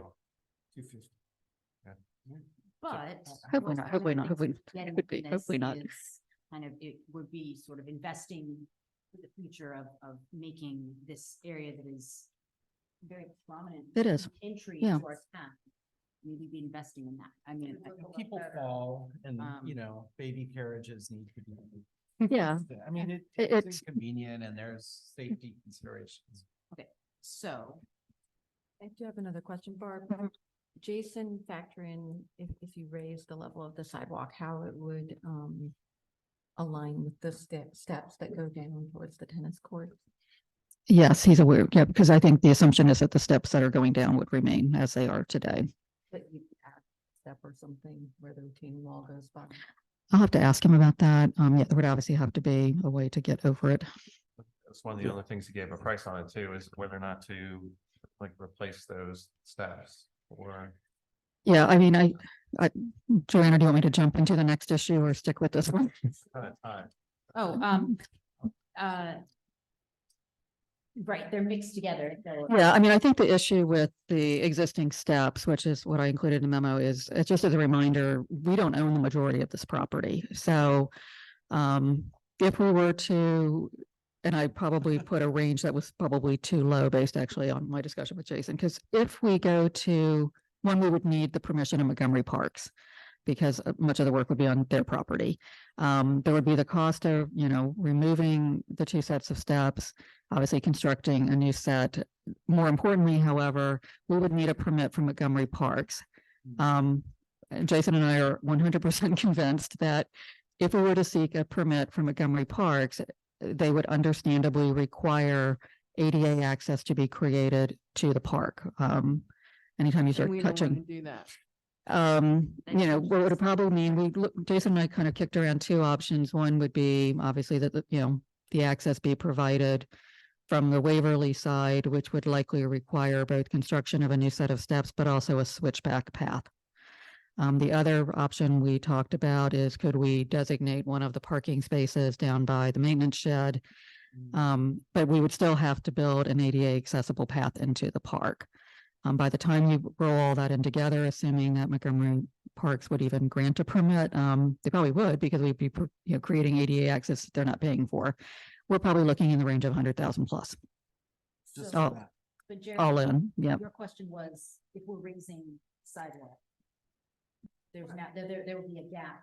Do you think, Barb, that creating that gap and fixing that path or that gap at the stairs, are we breaking into jail by doing that? Or can we? I think we would discuss it with Montgomery Parks, but I think that part is starting to get to their property. I don't think that's probably going to trigger the same. Usually you get into how much you're disturbing and what starts triggering the requirements. I'm not sure that, basically adding access to an existing stairway would be a problem. You start constructing a new one, they would want an ADA accessible path. I don't think there's much doubt about that in our minds. Sounds like the thinking is to see if they would grant permission to just add on to the steps and then. Right. And Jason could may or talk may to their not permitting ADA folks. access somewhere else. Yeah. And does the new design have the access that Steve wanted to connect the concrete connections to the back of the curb?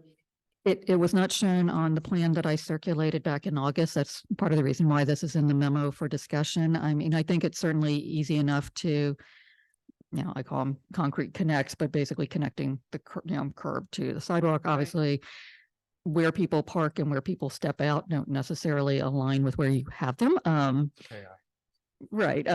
People kind of step out where they want to. What we would need, I think, Phil Normandy has provided some information on the plans to Jason. We just would need to figure out where the new trees are going and where we could put the connects so they're not, negatively impacting where the roots would be growing eventually. But it could just be Well- like 2 or 3 connects in the Right. entire stretch. Right. Yeah, I mean, that's easy enough to do. Well, Probably 4 big trees, and normally when you put this, like a street lamp like that, you're gonna put it halfway in between all those kind of trees, so. Yeah. You already had to have a concrete base to hold the lamp anyway, so. Right. It doesn't even need to be concrete. I mean, I was just throwing the idea out there. I don't have my heart set on it. I can push the kind of walk there instead of drive there with my wife, but it could be another material. It could be stone or something else to kind of connect through too, because it was around the base. Yeah. or stuff. Yeah, I talked to Jason about pavers. He said his preference would probably be just to go ahead and do a complete concrete connect if we were going to do it, just because pavers can sink, they rock, things like that.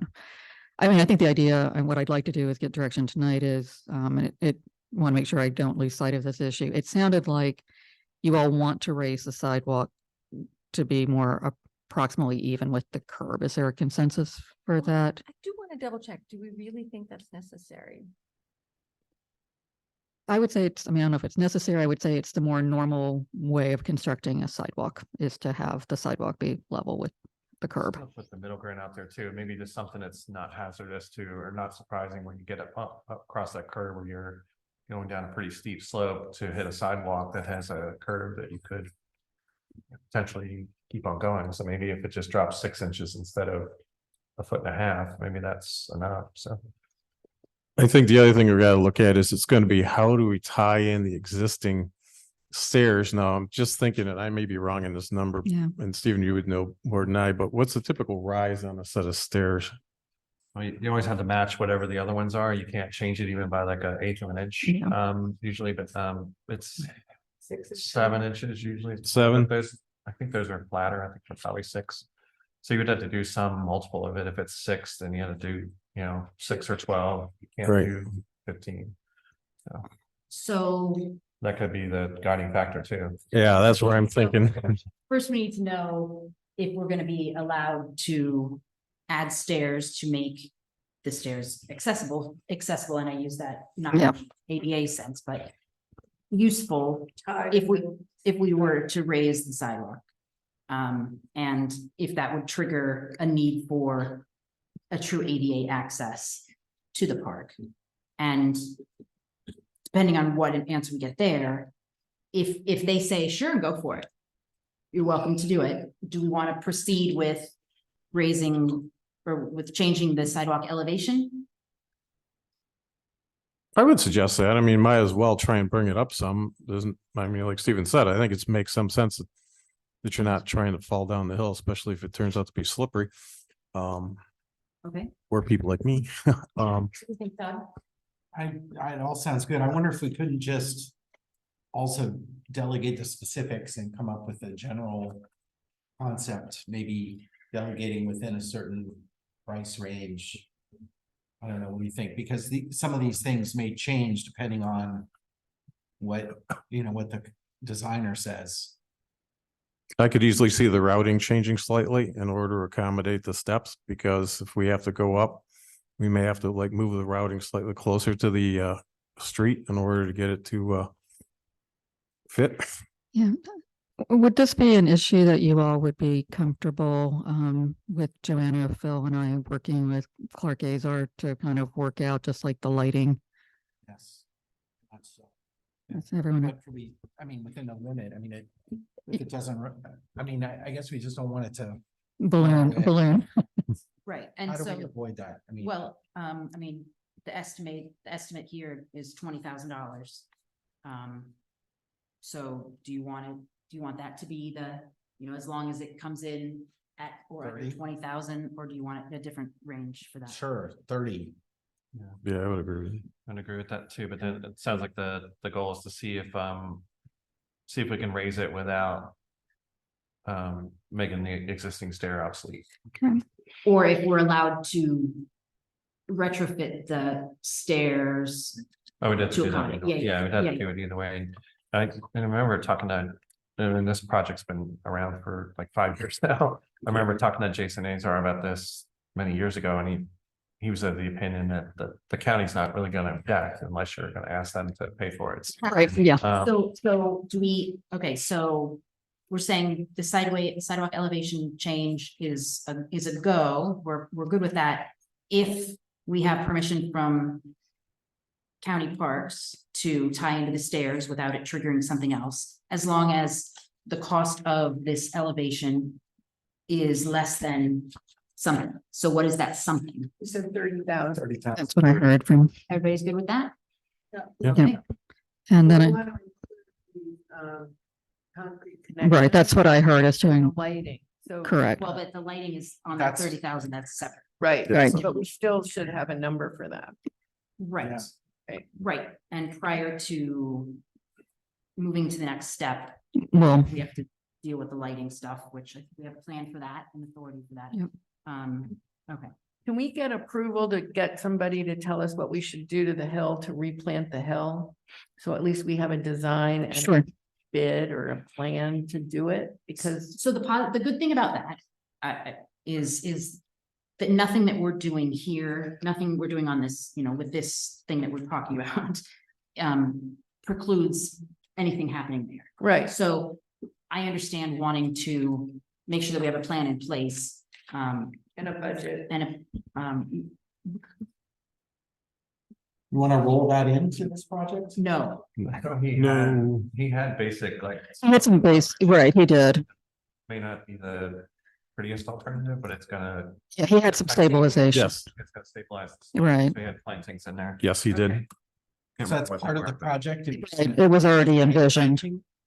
Yeah, it's Yeah. not, I mean, it's gonna be a ground cover stabilizer type plant, Right. whose name I forget, but Okay, I know, I can't remember it either, Phil. yeah. sounds good. Okay, The hill gets used, My dog goes is on sloping. it. They roll down it, they slide down it in the So winter, fun. so. Okay, anything else that we need to decide, Barb? I don't think so. I think I have what I need. That's my sense as well. Okay. The time is 8:55 and we are moving on to the town hall renovation. wanted to say a couple of things. So I was trying to think how to explain where we are with this and why Steve and Phil and I talked about coming up with another plan. And it kind of feels like this is, so I want to remind you, Wiedemann did what we asked him to do. They gave us the scope, they gave us the options that we asked for. And without having looked at them, we would not have been able to get to this point where we know what we don't like. We know what we don't want. And so in a way, I kind of feel like this next phase, which is in front of us now or coming very soon, is not a do-over, but kind of. It's kind of a way of saying, oh, we've ruled out what we want. And now I kind of want to rewind time and pretend that it is, 9, 10, 12 months ago. And that we'd been able to articulate this. Well, I think And the gotten that. So they did a good job. I want to say, this is not the fact that the direction that we're proposing tonight is different, is not because they didn't do what we asked them to do. We just didn't really know what to ask them for. We knew what we know now. Yes. Then we would So- have asked for this. Right. So in a way, this isn't a do-over. This is, but It's moving forward. this is a moving forward. And it would have been great if we, known then exactly. Well, we had the questionnaire and we met with the town and we heard what they said and we're refining. Exactly. And this is where we think the consensus is today. So, yes, so, what I would ask is, I would like for this concept, I want us to get a sense of concept. That doesn't mean, Barb, would you Sure. pull up, I'm sorry, would you pull up the synthesis plan? Is the synthesis plan, is that a good one for you, for Steve, for us to look at? Which would you prefer for us to have on? screen? Yeah, either Barb could show it or I have my computer, I can show it. I have it. Do you want the one with the notes or the one without the notes? Yeah, maybe just the synthesis plan. I said Okay. tongue twister. I should have called it something else. So the one with the notes, but we're not gonna be able to see the notes. Okay. So we're not saying that this is exactly what we're gonna have at the end. There we go. We want to show the concept of keeping as much of the shell of the building, the exterior, the structure as we can, because that reduces cost. And having elements in the building that facilitate large events and allow people to move freely and comfortably to mill around. And I think even Steve, I think, correct me if I'm wrong, but even since we did this a week ago, we've come up with a couple of ways that we want to suggest being different. It doesn't, the little kinds of things that we think we suggest being different don't change the overall concept of removing the front addition, opening or making the stage wheelchair accessible, having wide open spaces, having more storage, having ADA accessible bathrooms, Warming kitchen. a warming kitchen, and an accessory room. I mean, it's the concept that I kind of want to see if we can move forward with. And now, taking into consideration, of course, that some of these elements, we can't know for sure if we're going to be able to do them. We need to have Wiedemann look at the structure of the building and make sure that it is adaptable. The So foundation. so it could be that all of this is pie in the sky, keeping the existing structure of the additions behind us. I'm sort of gesturing, that it could all be moot if it's not structurally sound. And it could be fixed even if it's not structurally sound, but it just may not be economically wise to do it. So that would be like the turning back point, like when they were asked a question, like what they thought of the existing shell, they were saying they didn't see anything really glaring, like it's not like the foundation is falling apart or the floor is really sagging and creaking, but almost anything from that age, like once you tear it apart, like even you're going to be sistering some of the joists, you're probably going to be moving some of the supports around, and you're going to be moving a lot of window and door framing around. So it's safe to assume that there would be pretty, it would be totally exposed, all the structure, and that would be some pretty, substantial kind of reinforcement of it. But that you do save a lot of money with just not with not tearing it all the way down to the ground, just to build it up to be very similar to what it is now. And I think part of the thinking was that the cost, I think, gave almost everybody in town some sticker shock when we saw the cost for doing this. But when they parsed out some of the costs, like that, I mean, this room and a couple other rooms are really what people are coming here for. So I feel like you should be, Exactly. if you're going to be spending money, you should be spending healthily on something like this, but less so on your bathrooms and your even a warming kitchen, those kind of things where you could live with the unideal. If you built it new, you might build a 9-foot ceiling, but is almost 8 feet okay? Maybe yes, if you can get the rest in. So I think there will be a lot for them to look into just to make sure that this is feasible. But like the big concept was to kind of say, hey, let's if we're going to spend a certain quantity of money, let's try to save where we can on the less viewed spaces and spend more regularly on the highly used ones. Yeah, if I'm just to throw in, it's, I agree that this is a good concept, that we should use it as a starting point. I'm just not as convinced that the public wants all of this. And I would like to see if we can break it into itemized large areas. And I at least think of 3 that we could, people may want all of it. I think we should see what the costs are, and we should just break it out into 3 general categories. And those categories are, without challenging the structure, in the internal structure and the flow and the kitchen and all of that, I would leave that as 1 unit. But I would question the bell tower and the historical front. And those are extremely expensive, and some people seem to very much want them, but a lot of other people may not if they know the cost. Okay, So to so me, you want to that's, pick out, you want to know what the cost would be to not. I would like to take this same diagram, which seems very good and attentive to a lot of issues, but just have a cost awareness as we go.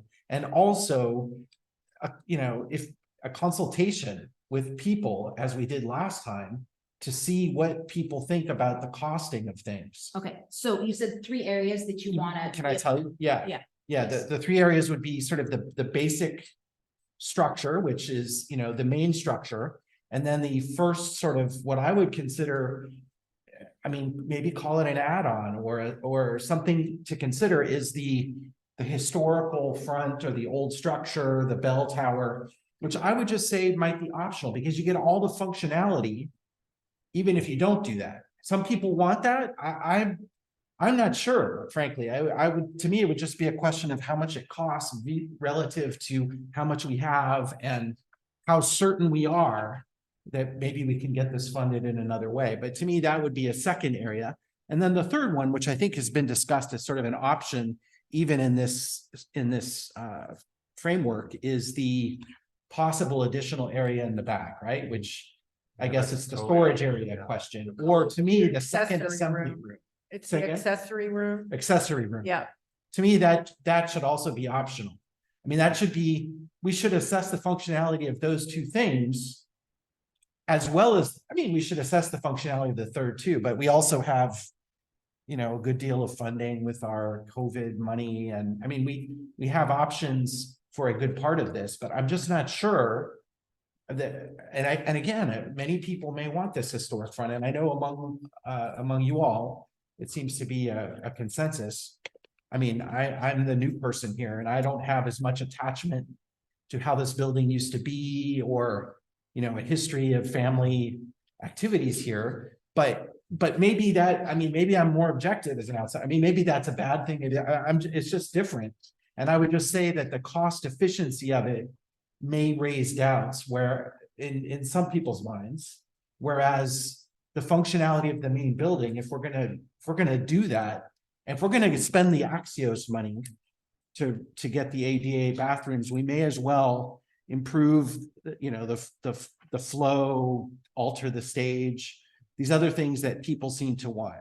So I don't understand, I caught about the break, having the breaking out, the showing as optional pricing, the accessory room and the bell tower in the front. I missed the third item that you want us to consider. Those are two things. One's the accessory. Oh, room, that, And the other is the front. And the bell tower's the third. Oh, the I mean, front and the bell tower. I don't know if the bell tower and the historical front should be one together. Oh, okay, I Or misunderstood. maybe they should be, I mean, I also think we should price separately the main structure, we should get the best information we can and get it itemized, just so that we know.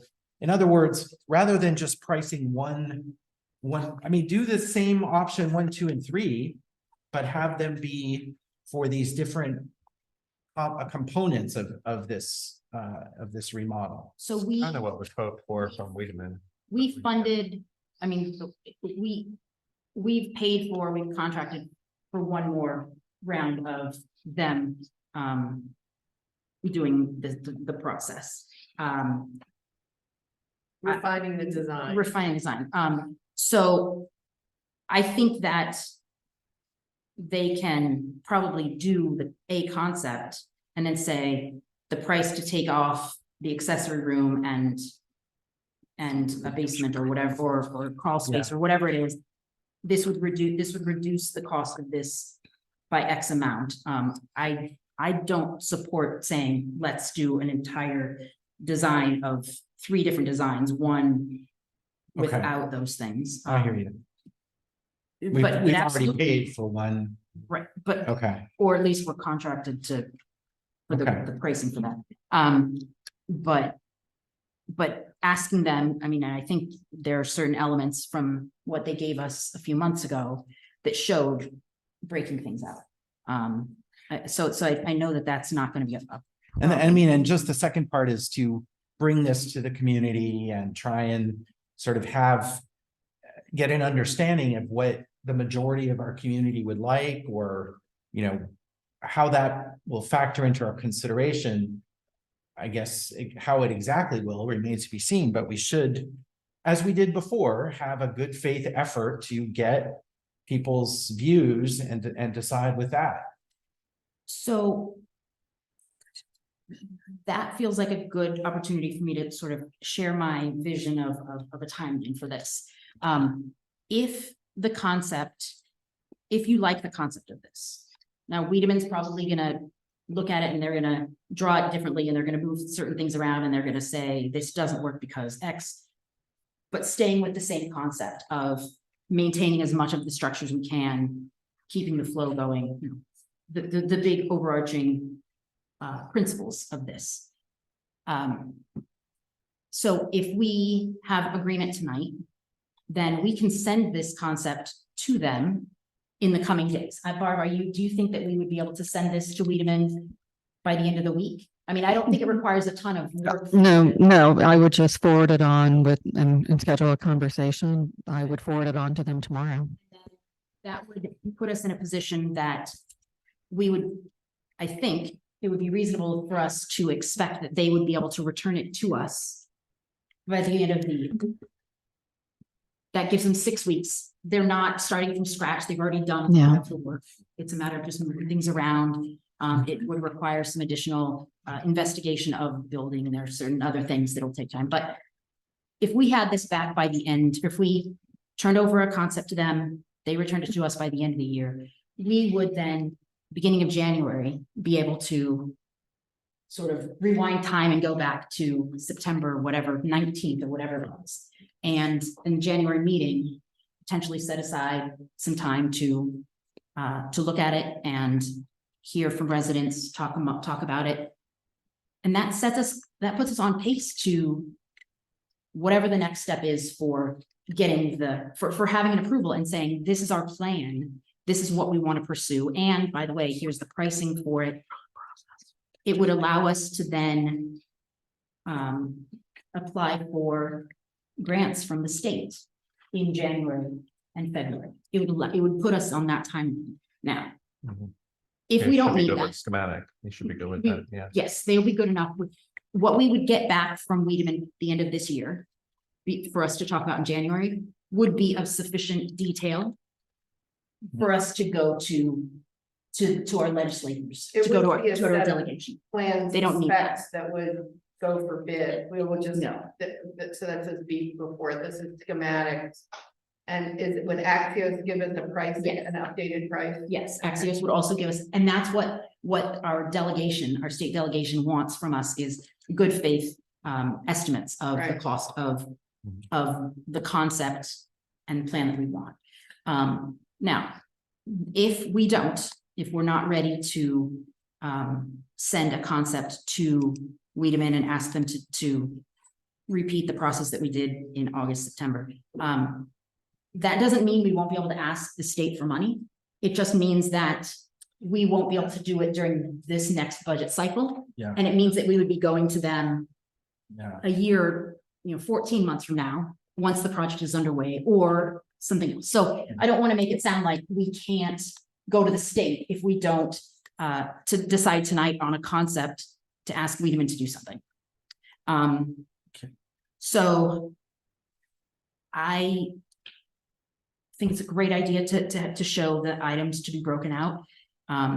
If there's anything conceptually about this plan, I mean, I don't want to make it seem like I think this is, this is the thing for everybody to vote on, but That's like a 10% developed plan when you need to eventually get to 100% developed plan that goes to a contractor. A lot of these things are gonna shift around here, and there's like 8 different ways you can do that. It seems like everyone else wants this, right? And I don't oppose it. I think it's a good idea.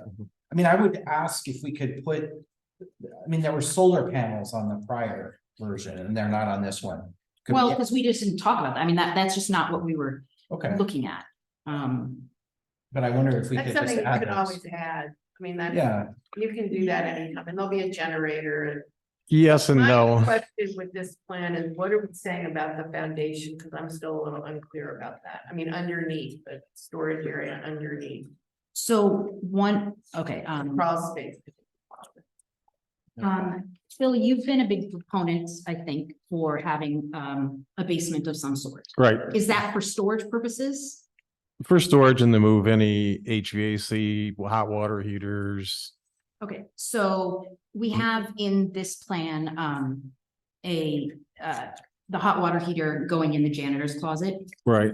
And I don't think, Steve, was there any equipment that was going to need to be underneath, or we were sort of taking care of all that In separately? the attic.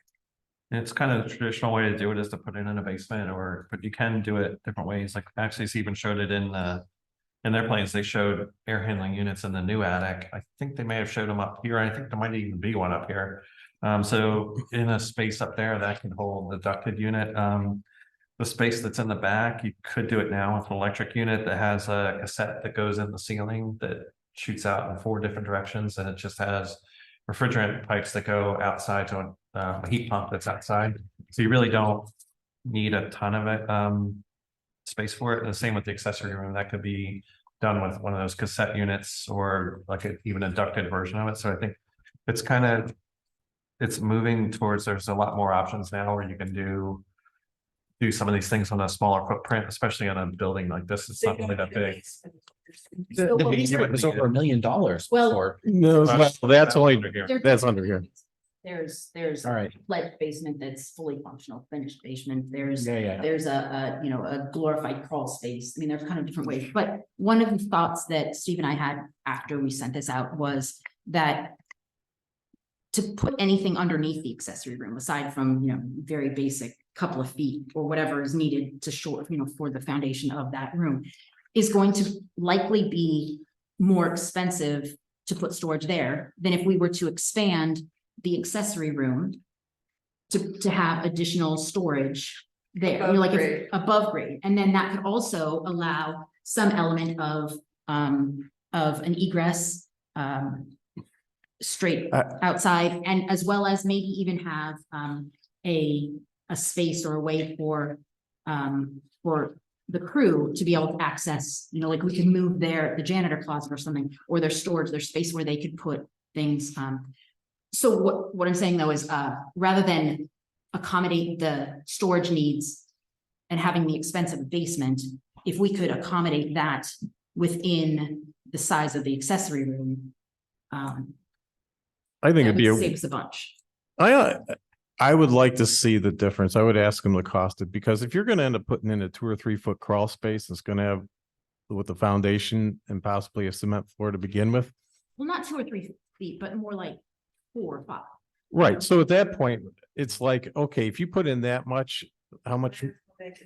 Might as well make it 6, might as well make it 7, Right, be but if done we with it. don't need any, if we can manage to do without any of I that would, and have no crawl space, like if we omit the crawl space entirely and just accommodate and just have a bigger accessory. storage and equipment in the building is what you're saying. In the Right. It's also more convenient, right? For people who want to use the chairs without having to crawl. well, that's that's- already here. Yeah, it's more the like once a year, it's more like the once a year kind of things. So if we Might be like can, lawn furniture or something else, like things you just don't go to. but if we that could, often. if it could be configured in a way that that we meet the needs, are you okay with not having anything below grade? Yeah, as long, I mean, can we look at the cost for both? I mean, if we're already digging a hole for the foundation for the thing, I mean, Okay. let's see what it is versus what's the cost to build an above ground one. I mean, I'm not against an above ground one, but I think it might be more efficient to build it. But I don't know, maybe I'm wrong. Okay. And it would just be kind of an extension of what they did on, I can't remember a couple of the options they were looking at that and how much it would take to underpin to be away from the foundation. I think it'd probably be easier to do either a deep crawl space or a basement underneath the accessory room that's off that 50s edition than it would be off the 1897 stone foundation. Right. So that could help. So yeah, it doesn't hurt to like keep both open. I guess another thought that came after like between last week and this week was that one of the things that we're trying to do is get some relief for people who are storing spooky woods and other seasonal items in their houses. Like space in here, but it's probably too tight to get it in that interior storage area. And that's one of the reasons why we're looking at maybe like if you did a tall crawl or a basement under the accessory room, you could do it. But then I heard a little bit more feedback that it's kind of a hassle to get all the way over here to load things up and take them all the way over to there, where it'd be better if there's a way we could find either more efficient or bigger storage over by the garage. Couldn't we just build a shed over there? Yeah, There's already a couple of them. there's already like 12 of them, but like, No, One more, like, who's gonna notice? but I feel like that could be something to look at. I could say, just to throw a round number out, say it costs us 100 grand to do a crawl space for a basement underneath the accessory room, just for a round number. It might be the kind of thing where, is it better to like weigh that versus, does it make more sense to like knock down, Butch's collection of old sheds back there and build one kind of maintenance storage building that maybe has a closet in it that's for CA.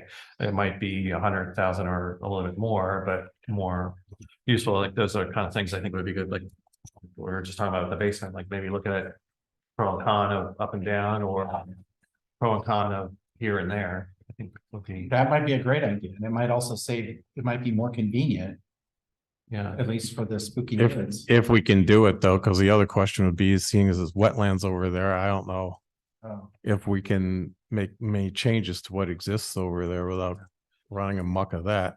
Depends on who you ask. It's really a drainage ditch, but there's Yeah. somebody else that's one person's reality's drainage ditch is somebody else's wetland. Yeah.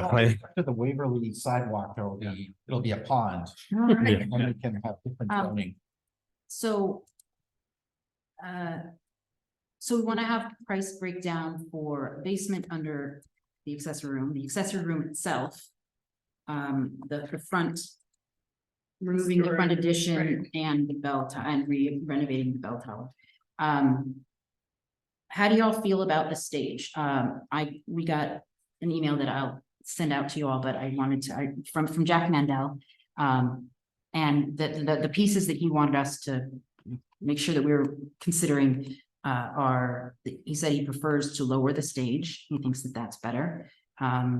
He's You also, mean eliminate. yes, The eliminate. the piano teacher wanted that too, right? Well, we came up with a way around So that the too. plan is to make space and configure things so that it can go into storage. Into storage back there. The piano, yes. And you raised questions about the necessity of the accessory room. Both need for it as well as concern about it taking up too much of the backyard. So what do you all, how do you all feel about the stage? Is that something that we want price breakdown for, or? I'd rather leave it the way it is. I mean, I was just at a memorial service and it was nice because the person at the podium was able to stand slightly above everybody else in the audience here. We've kind of gotten around the whole piano thing. We came up with a nice way of doing with that. So I think, and Stephen came up with a great way of ADA accessibility. So I'm not 100% sure why we would want to remove something that exists already that's nice. I agree. I mean, many organizations would be trying to create an elevated stage. Yeah. I mean, you really do lose a lot in performances when your stage is flat. We'd end up renting a fake stage. No. But then there, We could have it in our accessory room. There you go. it was interesting. I heard an impassioned plea from two different, on both sides of this issue from the same household. But more impassioned from the keeper proponent, but yeah, it's interesting. Can I ask a question? This is a historic building, isn't it? Yes. So isn't the bell tower in the front coming back to the original design of the front? Isn't that gonna have some impact by the historic people who are gonna tell us So what? they favor us, Yeah.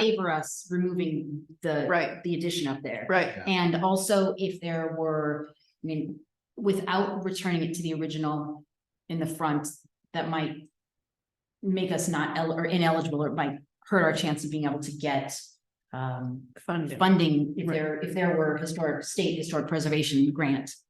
and the bell tower too, I'm sure is historic.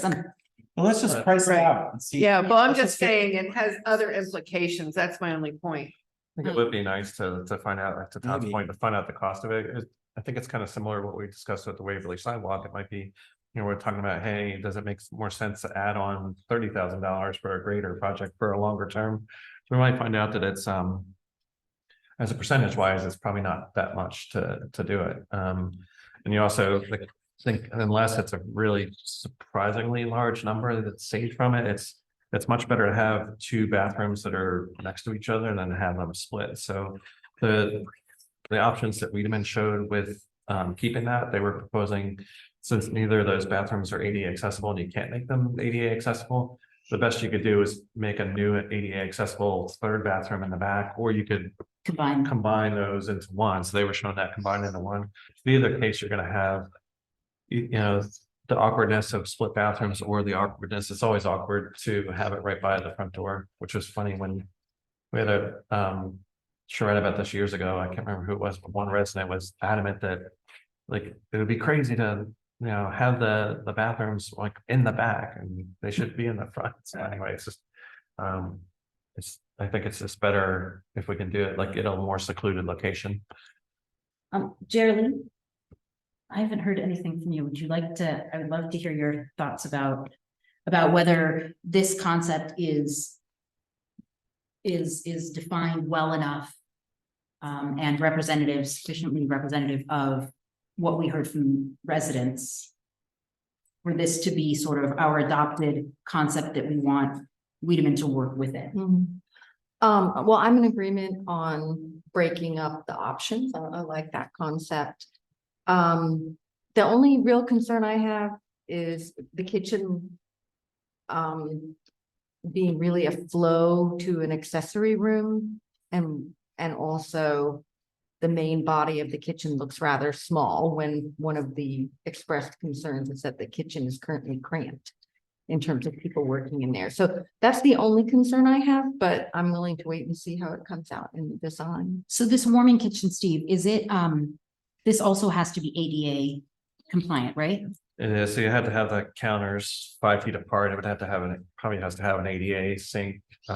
Everything would have to be in ADA reach zones. So it's kind of set up for that. It's really like a walkthrough kind of galley kitchen. I think one of the things that makes the existing kitchen now a little tough is it's kind of an awkward layout. It's one way in and one way out. So this a lot of times that's I think where the congestion comes from.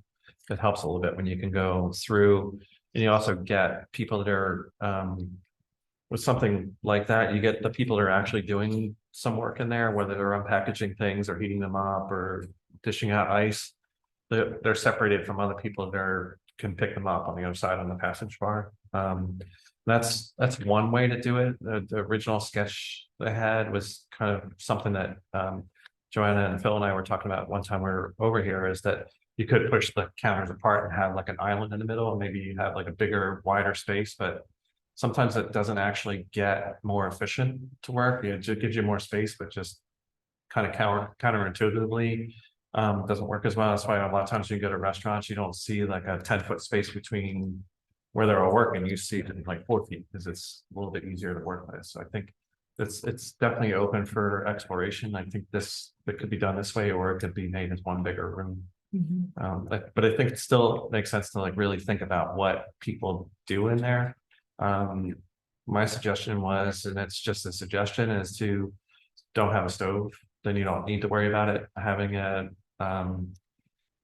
like a range hood or anything like that, or any kind of like a smoke exhaust or anything like that. You could just have a microwave and a like a regular oven, because you're really just heating things. You're not going to be cooking things there. It helps you out a lot. So And then we could have So like, you're saying you'd have a warming oven? a warming oven, but no stove. So I know, but but then we You know, also, that- but we could have, like a, my words are starting to fail me. A thing that you can heat stuff on, like, Warming plate. a hot plate. or A hot something. plate. yeah, That we could, and that could chafing be dish. a chafing dish. Those. Is that could be- enough? Those could be in the, set up in the event hub, sort of in that open kitchen-ish space, like have some of that. The town might own 10 of them, and then, if people are coming with a potluck dinner, and then you plug them all in and everybody brings their dish that they already have. Like, it would just be less intensive in the warming kitchen than I think people might assume, because there's really not, you could be reducing the things that people really do in there, which is mostly unwrapping things that are brought from afar anyway. Like, I don't think I've ever seen the stove turned on. So, It's not supposed to. yeah. I've turned it. Now, It might be worth seeing if we could find someone who does catering to just kind of do Yeah. a walkthrough of it or a look at it. Mhm. Finally, the other thing I just want to mention, I'm not sure it's that obvious to everybody that there, I like the concept of an accessory room, so don't get me wrong. But it's a major trade-off. We're giving up a lot of backyard space. And for those who've ever used it as a wedding location, that's pretty much off limits in the future. To have a wedding in the backyard if you put the accessory building in. So I'm not necessarily saying yay or nay, I'm just making sure that we're really clear about that, because the first time I looked at this, I didn't realize that that was beyond the current footprint of the building. So I think we need to be really clear about that with the public so that people understand the trade-off if But we it's do that not- extra building, room. But it's not necessarily beyond where the patio is. So, I mean, like all the stuff, everything that is grass would still be grass. I realize. that Sure. It would feel a lot smaller because you have building encroaching. Sure. I get- But like I said, Yeah. I'm pretty sure there have been backyard weddings there before. That would not be possible in the future because the patio might have been where people sat before or where the ceremony took place. I mean, it was possibly pretty rare. I'm not saying no, I'm just saying, Yeah. I think we have to be really public about this trade-off because it's a pretty big one to me. I Part of think, this Wiedemann will have to show, they'll have to show that in context with the landscape. plan, Yes, and I think they would exactly, show it because you can't see it. Right. And it might be like surprisingly still large, because usually if you're gonna do, if somebody's gonna do a backyard wedding here, it's not gonna be big. You're not gonna have like 150 people. You might have like 30 or 40. It might still fit, but that could be the kind of thing to ask them to take a look at. It also Well- could be longer and narrower. that's what I was about to say, yeah. Yeah, yeah, it could. You it could- You could make it long and narrow across the back of the building. And then you would eat into the backyard as much. Right. I don't know if it's necessary. I want to give my quick pitch. I think the accessory room is really important. Not because I want there to be a separate function going on. And kind of still a little bit annoyed that that was the impression that some folks had or presented of there being two different parties going on, but the idea of having a separate space where people could escape or leave or be not involved in the main function. I think that's Or put their kids. I think that's a really important piece to this, that, of course, we gotta look at the cost of it. But I just So- think it's really important. One other pitch that I'd like to, Uh-huh. I think remake is just for the solar, because it's the right thing to do and it's gonna save money. Is there an aesthetic reason why people don't want that, or some other reason that that hasn't been explicit? I thought we had agreed that that was an option. In our previous meeting, we said we were keeping that as an option. to be Oh, tested out. but It's an option not- we present as part of the plan notes, like, You can always Move it add to- solar. I mean, no, it's I- not- So, well then, yeah, let's do it now. okay. Otherwise, we'll have to go through this whole discussion. Well, And You Some of got, us are not, we'll be here for a couple of years. so I'm gonna ask the question of, and I'm fine with solar, don't get me wrong, when I said so. Okay. It's just, if we're gonna keep the existing structure, will we be able to do it? Because I don't know if there's enough structure in that roof to hold up the solar panels. Okay. I don't know if the flat roof is gonna work against us and we'll have to build some type of not temporary, I mean, some type of additional structure to get the solar panels tilted in the right direction.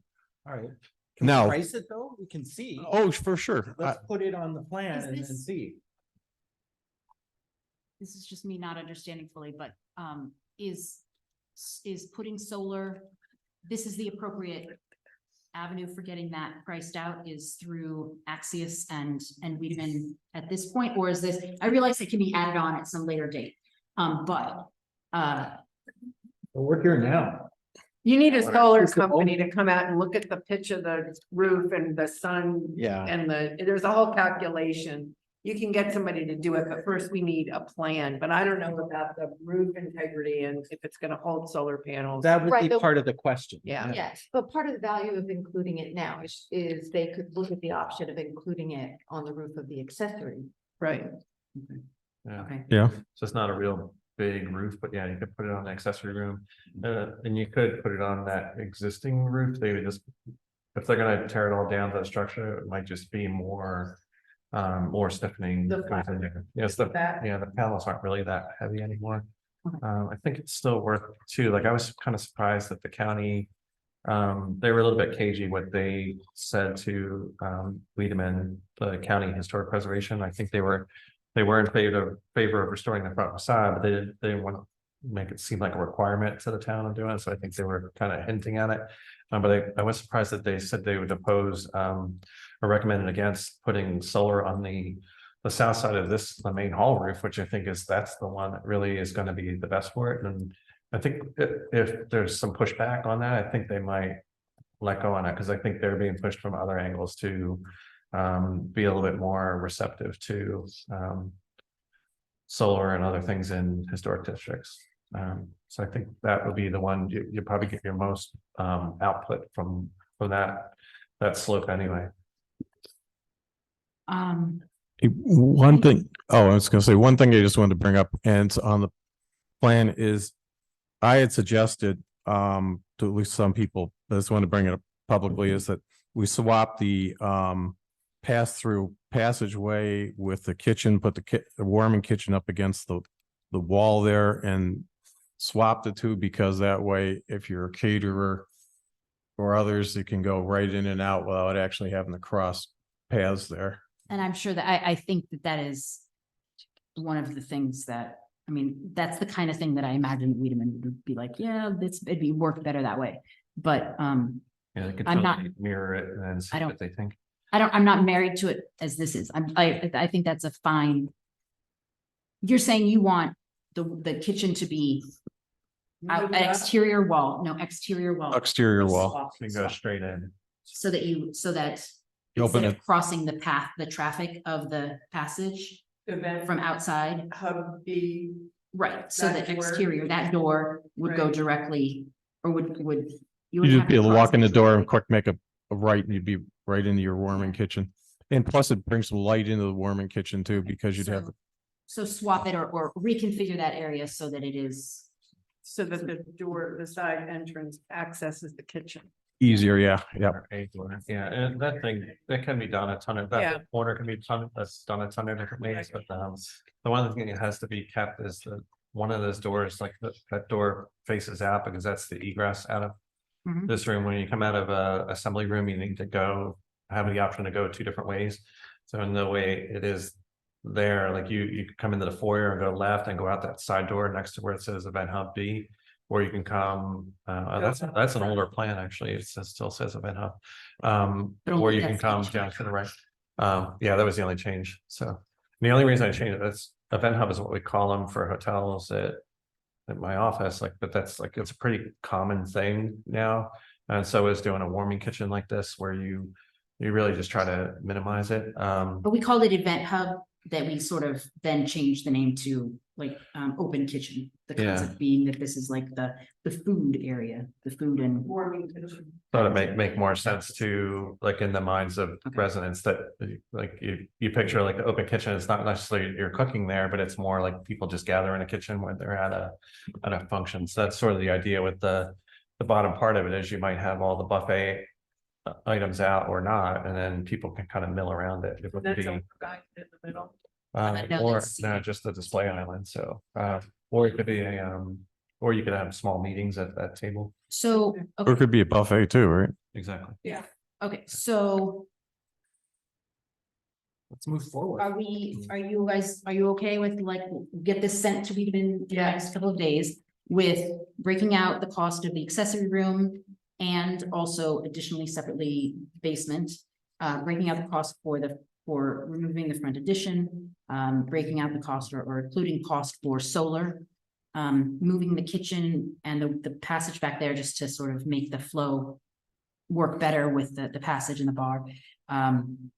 Was there anything else that we wanted to Maybe make sure? reconfiguring the accessory room to So- make it less deep and more So the accessory room. narrow.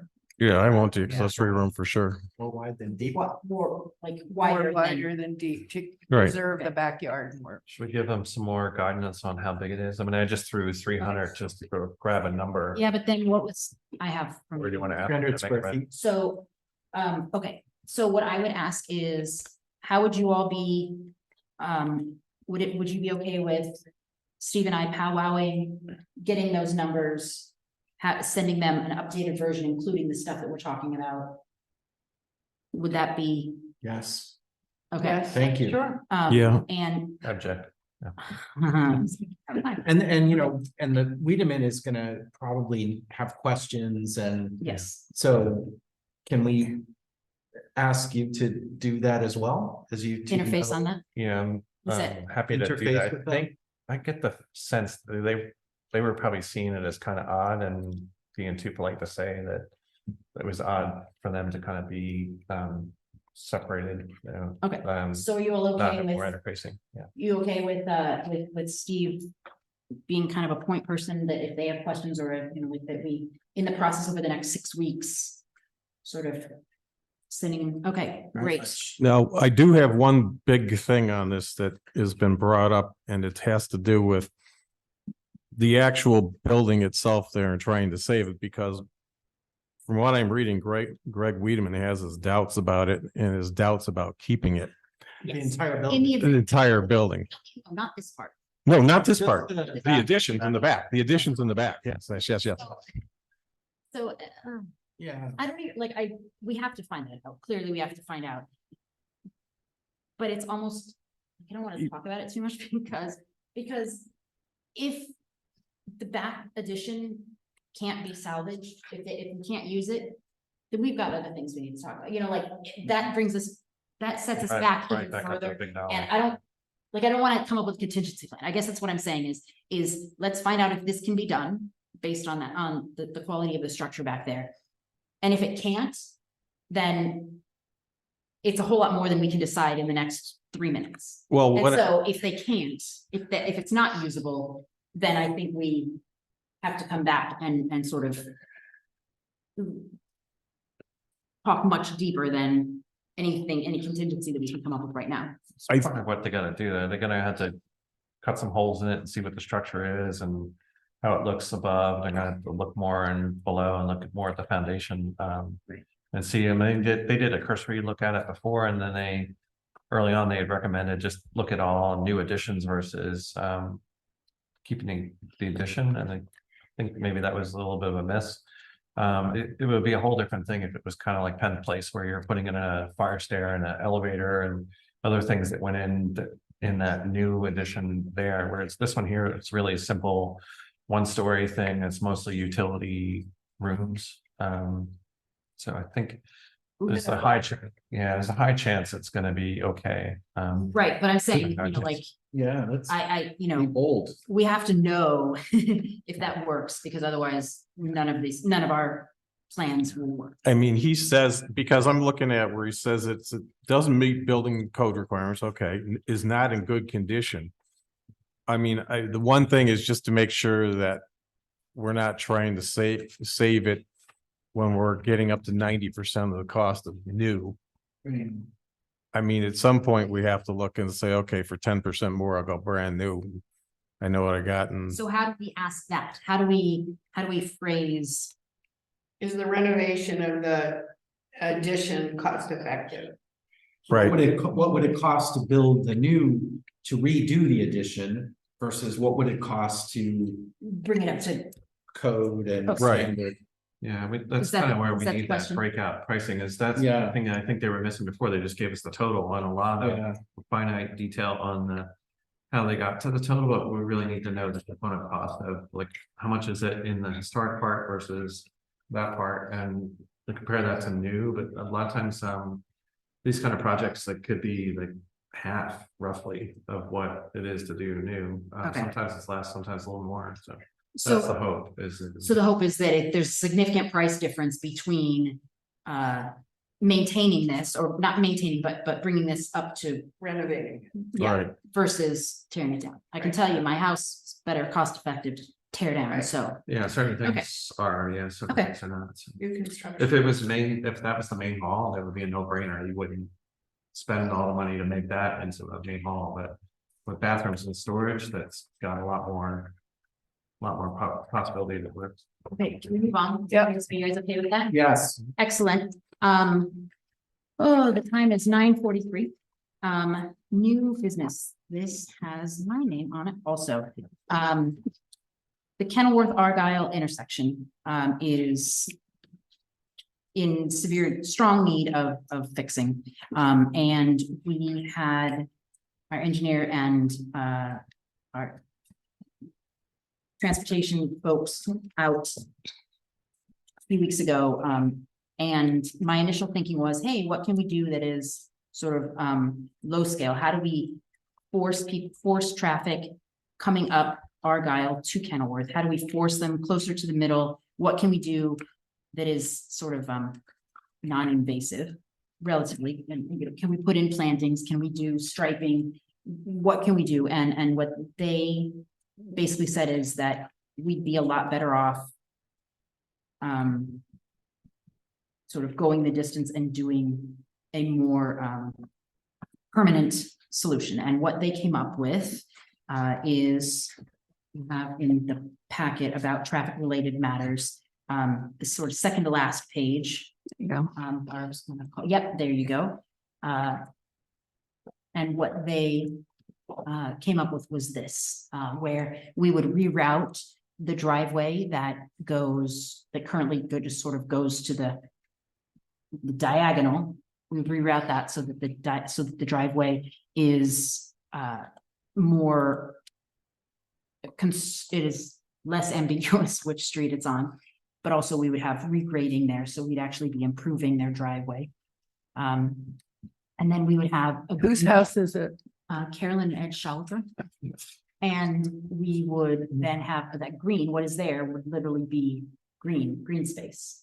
So we'd be gaining a little bit of green space in this situation. And It would force drivers. It would Means prevent it's them from something I cutting that corner. Come up with a while ago, Um, basically. And Should it would be make okay. it far more obvious where they're supposed to stop and where they're supposed to go. And it would make a much safer intersection. What's the green space? The green space, it could be grass, it could be plantings. So it's a curb with dirt and then plantings. Curb, yes, Okay. yeah, essentially. And the showers are okay with this plan? Yes, Okay, I talked to good. him. So this is estimated to be have an expense of It was about $20,000. $20,000. So it's not a nothing thing. I live right by there. I live just a few houses away, so I don't want to pretend that I'm not biased, but this is an intersection that scares me on the regular.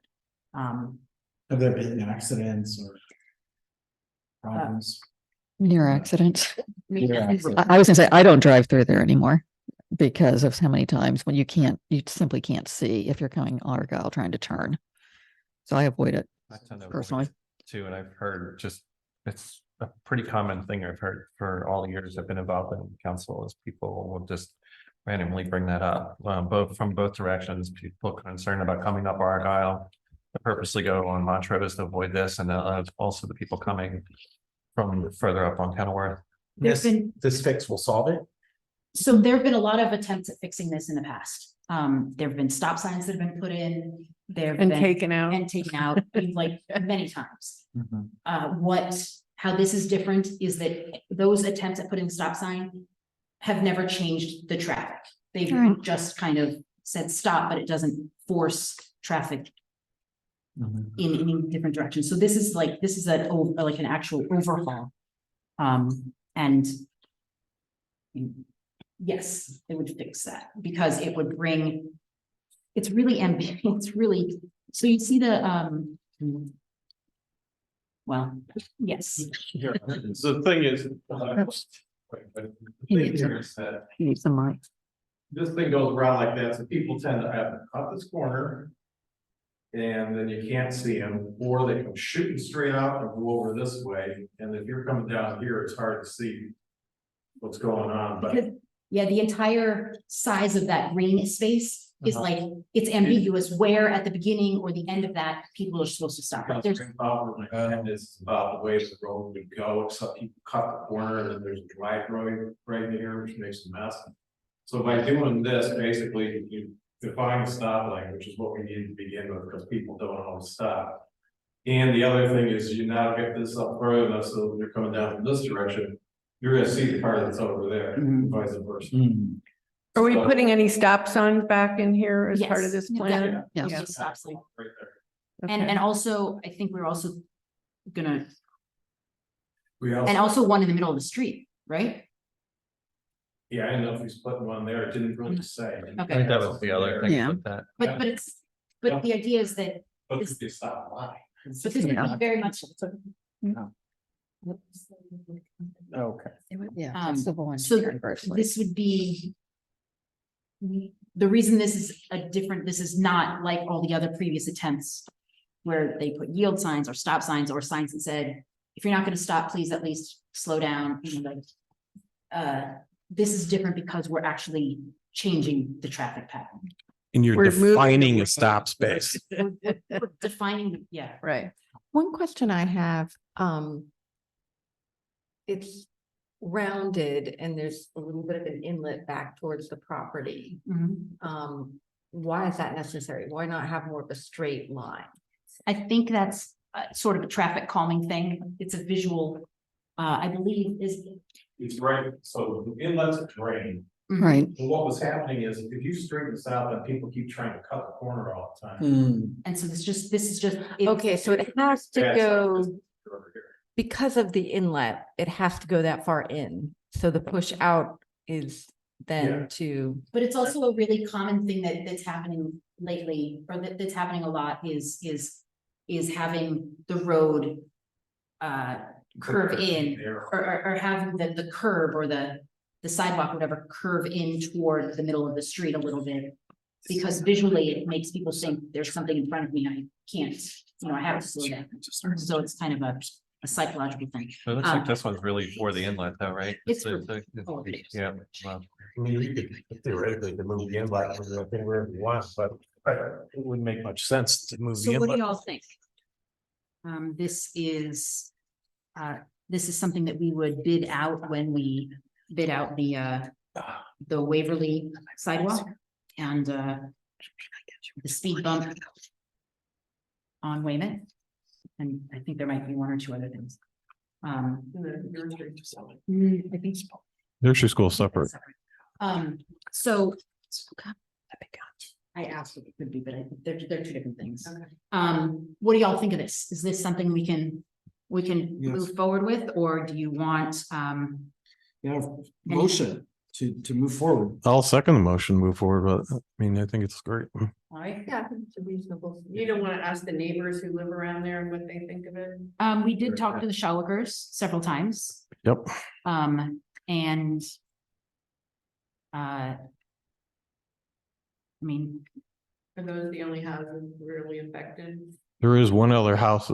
but if that's not mentioned in here, that wasn't really, so I think what Phil's referring to is that to truly make this as safe as possible, we would need to ban parking on the opposite side of Kenilworth.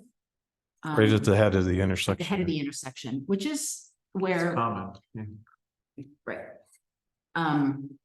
I've not been addressing that. Is that something that we want to fold into this? That's the space used by one resident? There's a resident that Mhm. parks there All the time. all the time, yeah. Although they have a really wide driveway, so, but if you think it's necessary to talk to the houses around there, we can. I've just been avoiding it. Doesn't mean that's the right thing to do. I think it would be the appropriate thing to do. It's their neighborhood and it's their house and it's in front of their house and I think we should. So this doesn't call for banning. No, parking. I understand, but it's still. Okay. Okay, That's what I. okay. Bill, you wanna talk to the Cantors and, Tell me you can stop parking there once we get this done. No, it sounds like Lisa's saying to get there. just to let them know that this is Yeah. Right. coming up. Okay. I think I would change my thought on it one way or the other. All On right. the other side of the street. So are we voting then, or with, I or would, is it conditional upon, I mean, Lisa makes a good point about telling the neighbors, but But I mean, telling the neighbors isn't the same as that making it. it's not the same as asking the Informing neighbors. them. Yeah. Okay. All right, awesome. Town updates. Time is 9:53. Come on, y'all, So you got everything you need on the Argyle that moves forward, or unless you guys think Yeah. that we're missing something. it seemed pretty unanimous, everybody supports that, so. Excellent. I'm really appreciative of it So and excited for it. Well, good. Okay, are we them up there? Yes, please. All right, very quickly in the interest of time, thank you to all who participated in the tree walk last week. We It was had great. 55 people apparently. It was so a great beautiful turnout. day Uh, and the arborist did a great job. That's great to hear. So I was out of town, so I had to miss it. The committee will be moving its next meeting to December 5th.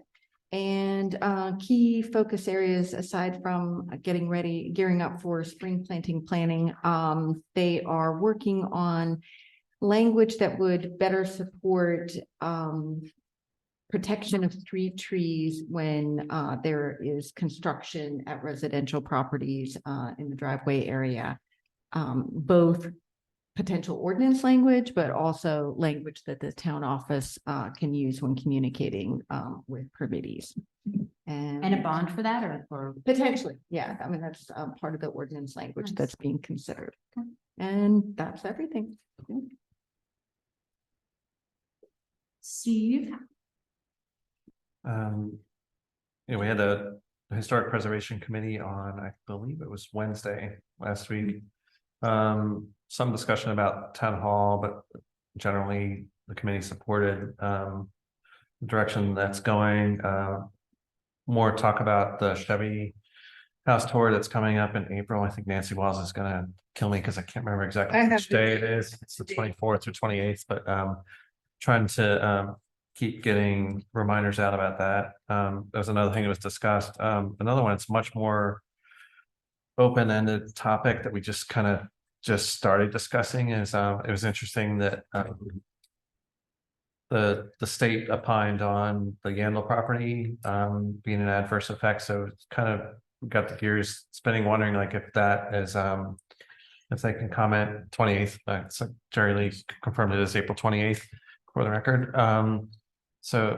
Just got the wheels spinning a little bit of if they can opine on like a removal of a house, can they have the ability to help historic properties the other way around? Can they help with tax credits? We know that they can be used, historic preservation tax credits on homes that are in the historic district or if they are protected by the county master plan for historic preservation, but it was more of a gray area whether or not the state could get involved in that. So there was discussion about like who are the proper people to ask, whether that could work. And it was also the philosophical question. We were wondering if would there be interest if there was a vehicle for town or houses that have historic merit in the town that are not on that county master plan, if they wanted to be on it, and then to then be able to take part in historic preservation tax credits. There was just, the committee really had no idea whether it'd be 0 people interested in that or dozens or anywhere in between. So it was just kind of just started discussing that to kind of try to see, because it is always odd with this town that you can be in that county master plan and they have to review everything as a historic area work permit. You could have a more historic and older house that's just outside of it and they have no purview at all, and you can tear it down as of right. A fair amount of people in town have kind of lamented that over time, just wondering why is it so different? Why is it either all hands on or all hands off? So Well, it's been kinda a like- long time since new houses were sort of petitioned to go on it, right? I mean, so 1992 was the last 92, time so- they went on. Yeah, so so that's houses that are 30 years older now Yeah. might qualify Yeah. in a different way. So that's great that you're looking Yeah. for sort of answers of that process and whether there's interest. Yeah, we'll see. It might be interesting, to see if there is any interest going forward. There were owners of historic homes that are on that committee, so they had differing views on it. So it's just, we'll see how it shakes out. We're just starting to discuss that though. Great. Anything Uh, else? Yes. I would like to propose, I would like to propose the revision of the town charter and to start working on that perhaps in the new year early. And I would be willing to work on that with whoever wants to, that is to say, speak to the manager, assistant manager, the mayor, the council members. It will require probably some work sessions or maybe one work session, hopefully, in the spring. So reviewing a charter is generally a multi-year process. So I mean, it is. Is that right? Yeah, it's generally, it's Well- generally a much bigger thing. But not only that, it's also something that is in lots of municipalities done once a decade.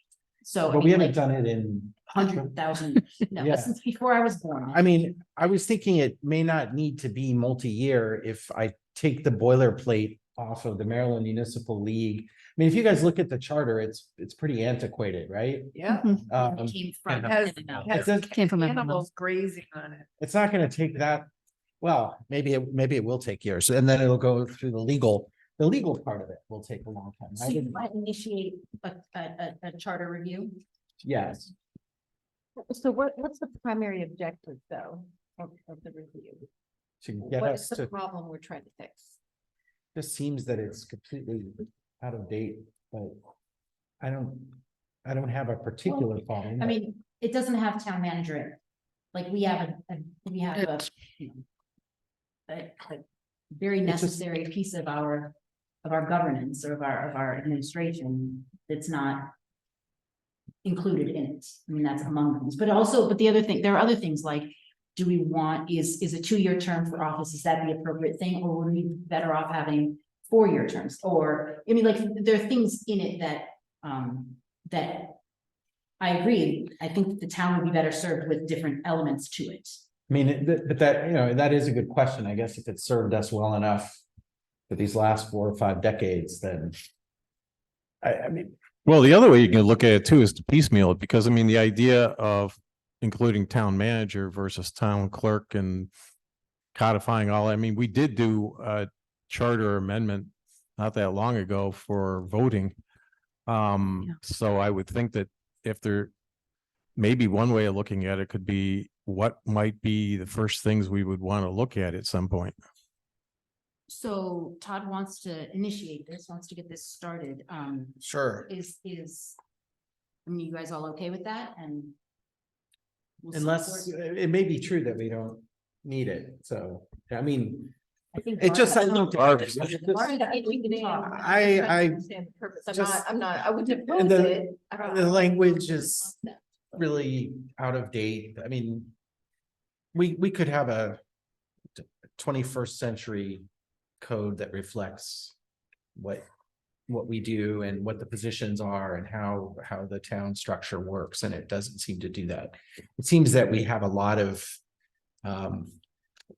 functioning institutions without codification. I don't Oh, know. that's different, codification is different from like the charter. Yeah. Barb? Well, I mean, in a general sense. yeah, I think it's, as some of you might recall, we're in the process is going slower because of me. But in terms of updating the town code, I would say that there are issues that General Code, which is the company we're working with, have flagged about the charter. But that can't be done as part of a codification because the charter has very, very prescribed requirements. But I think to Phil's point about just issues you may or may not want to discuss, you may recall that with the charter amendments you made during the pandemic for elections, the language was very specific. Those provisions can only take effect if there is a gubernatorial emergency declaration. So I think one of the questions you could want to consider or not is, do you want to have those election provisions be in place at your discretion? Right now, they're not. So if you wanted to do voting by mail, that's not an option unless there's a state declaration of an emergency. If you wanted to be able to not hold an election because the races aren't contested, once again, you can't do that under the current charter language. So I think there's a number of policy issues that you could at least take up and talk about as part of a charter review if you so choose. I think it's a great idea, Todd, and I applaud you for your volunteering to do this for the next 5 years. Your enthusiasm raises doubts. Maybe I shouldn't have done this. I think I've seen Todd's enthusiasm decline in over about a 5-minute conversation. I did, I mean, Shirley, you raised a good point, but I just, reading it was just, I couldn't believe that was representative of our town. And I have done these before. It sounded like it was from like 1970-ish. I'm reading some of it. I would feel like it's from like 1894. Charter language is my understanding from Claire, because I talked to her about it at one point. I mean, I think there's certain things in there, was my read of it and talking to Claire about it, where the town sort of took the MML model charter and just sort of adopted it kind of in full. And there's certain provisions that talk, for example, about zoning, which were prohibited from doing by state law. So, yeah, there are some things that we have in the charter that we legally cannot do under current law. Great. So. Okay. All right.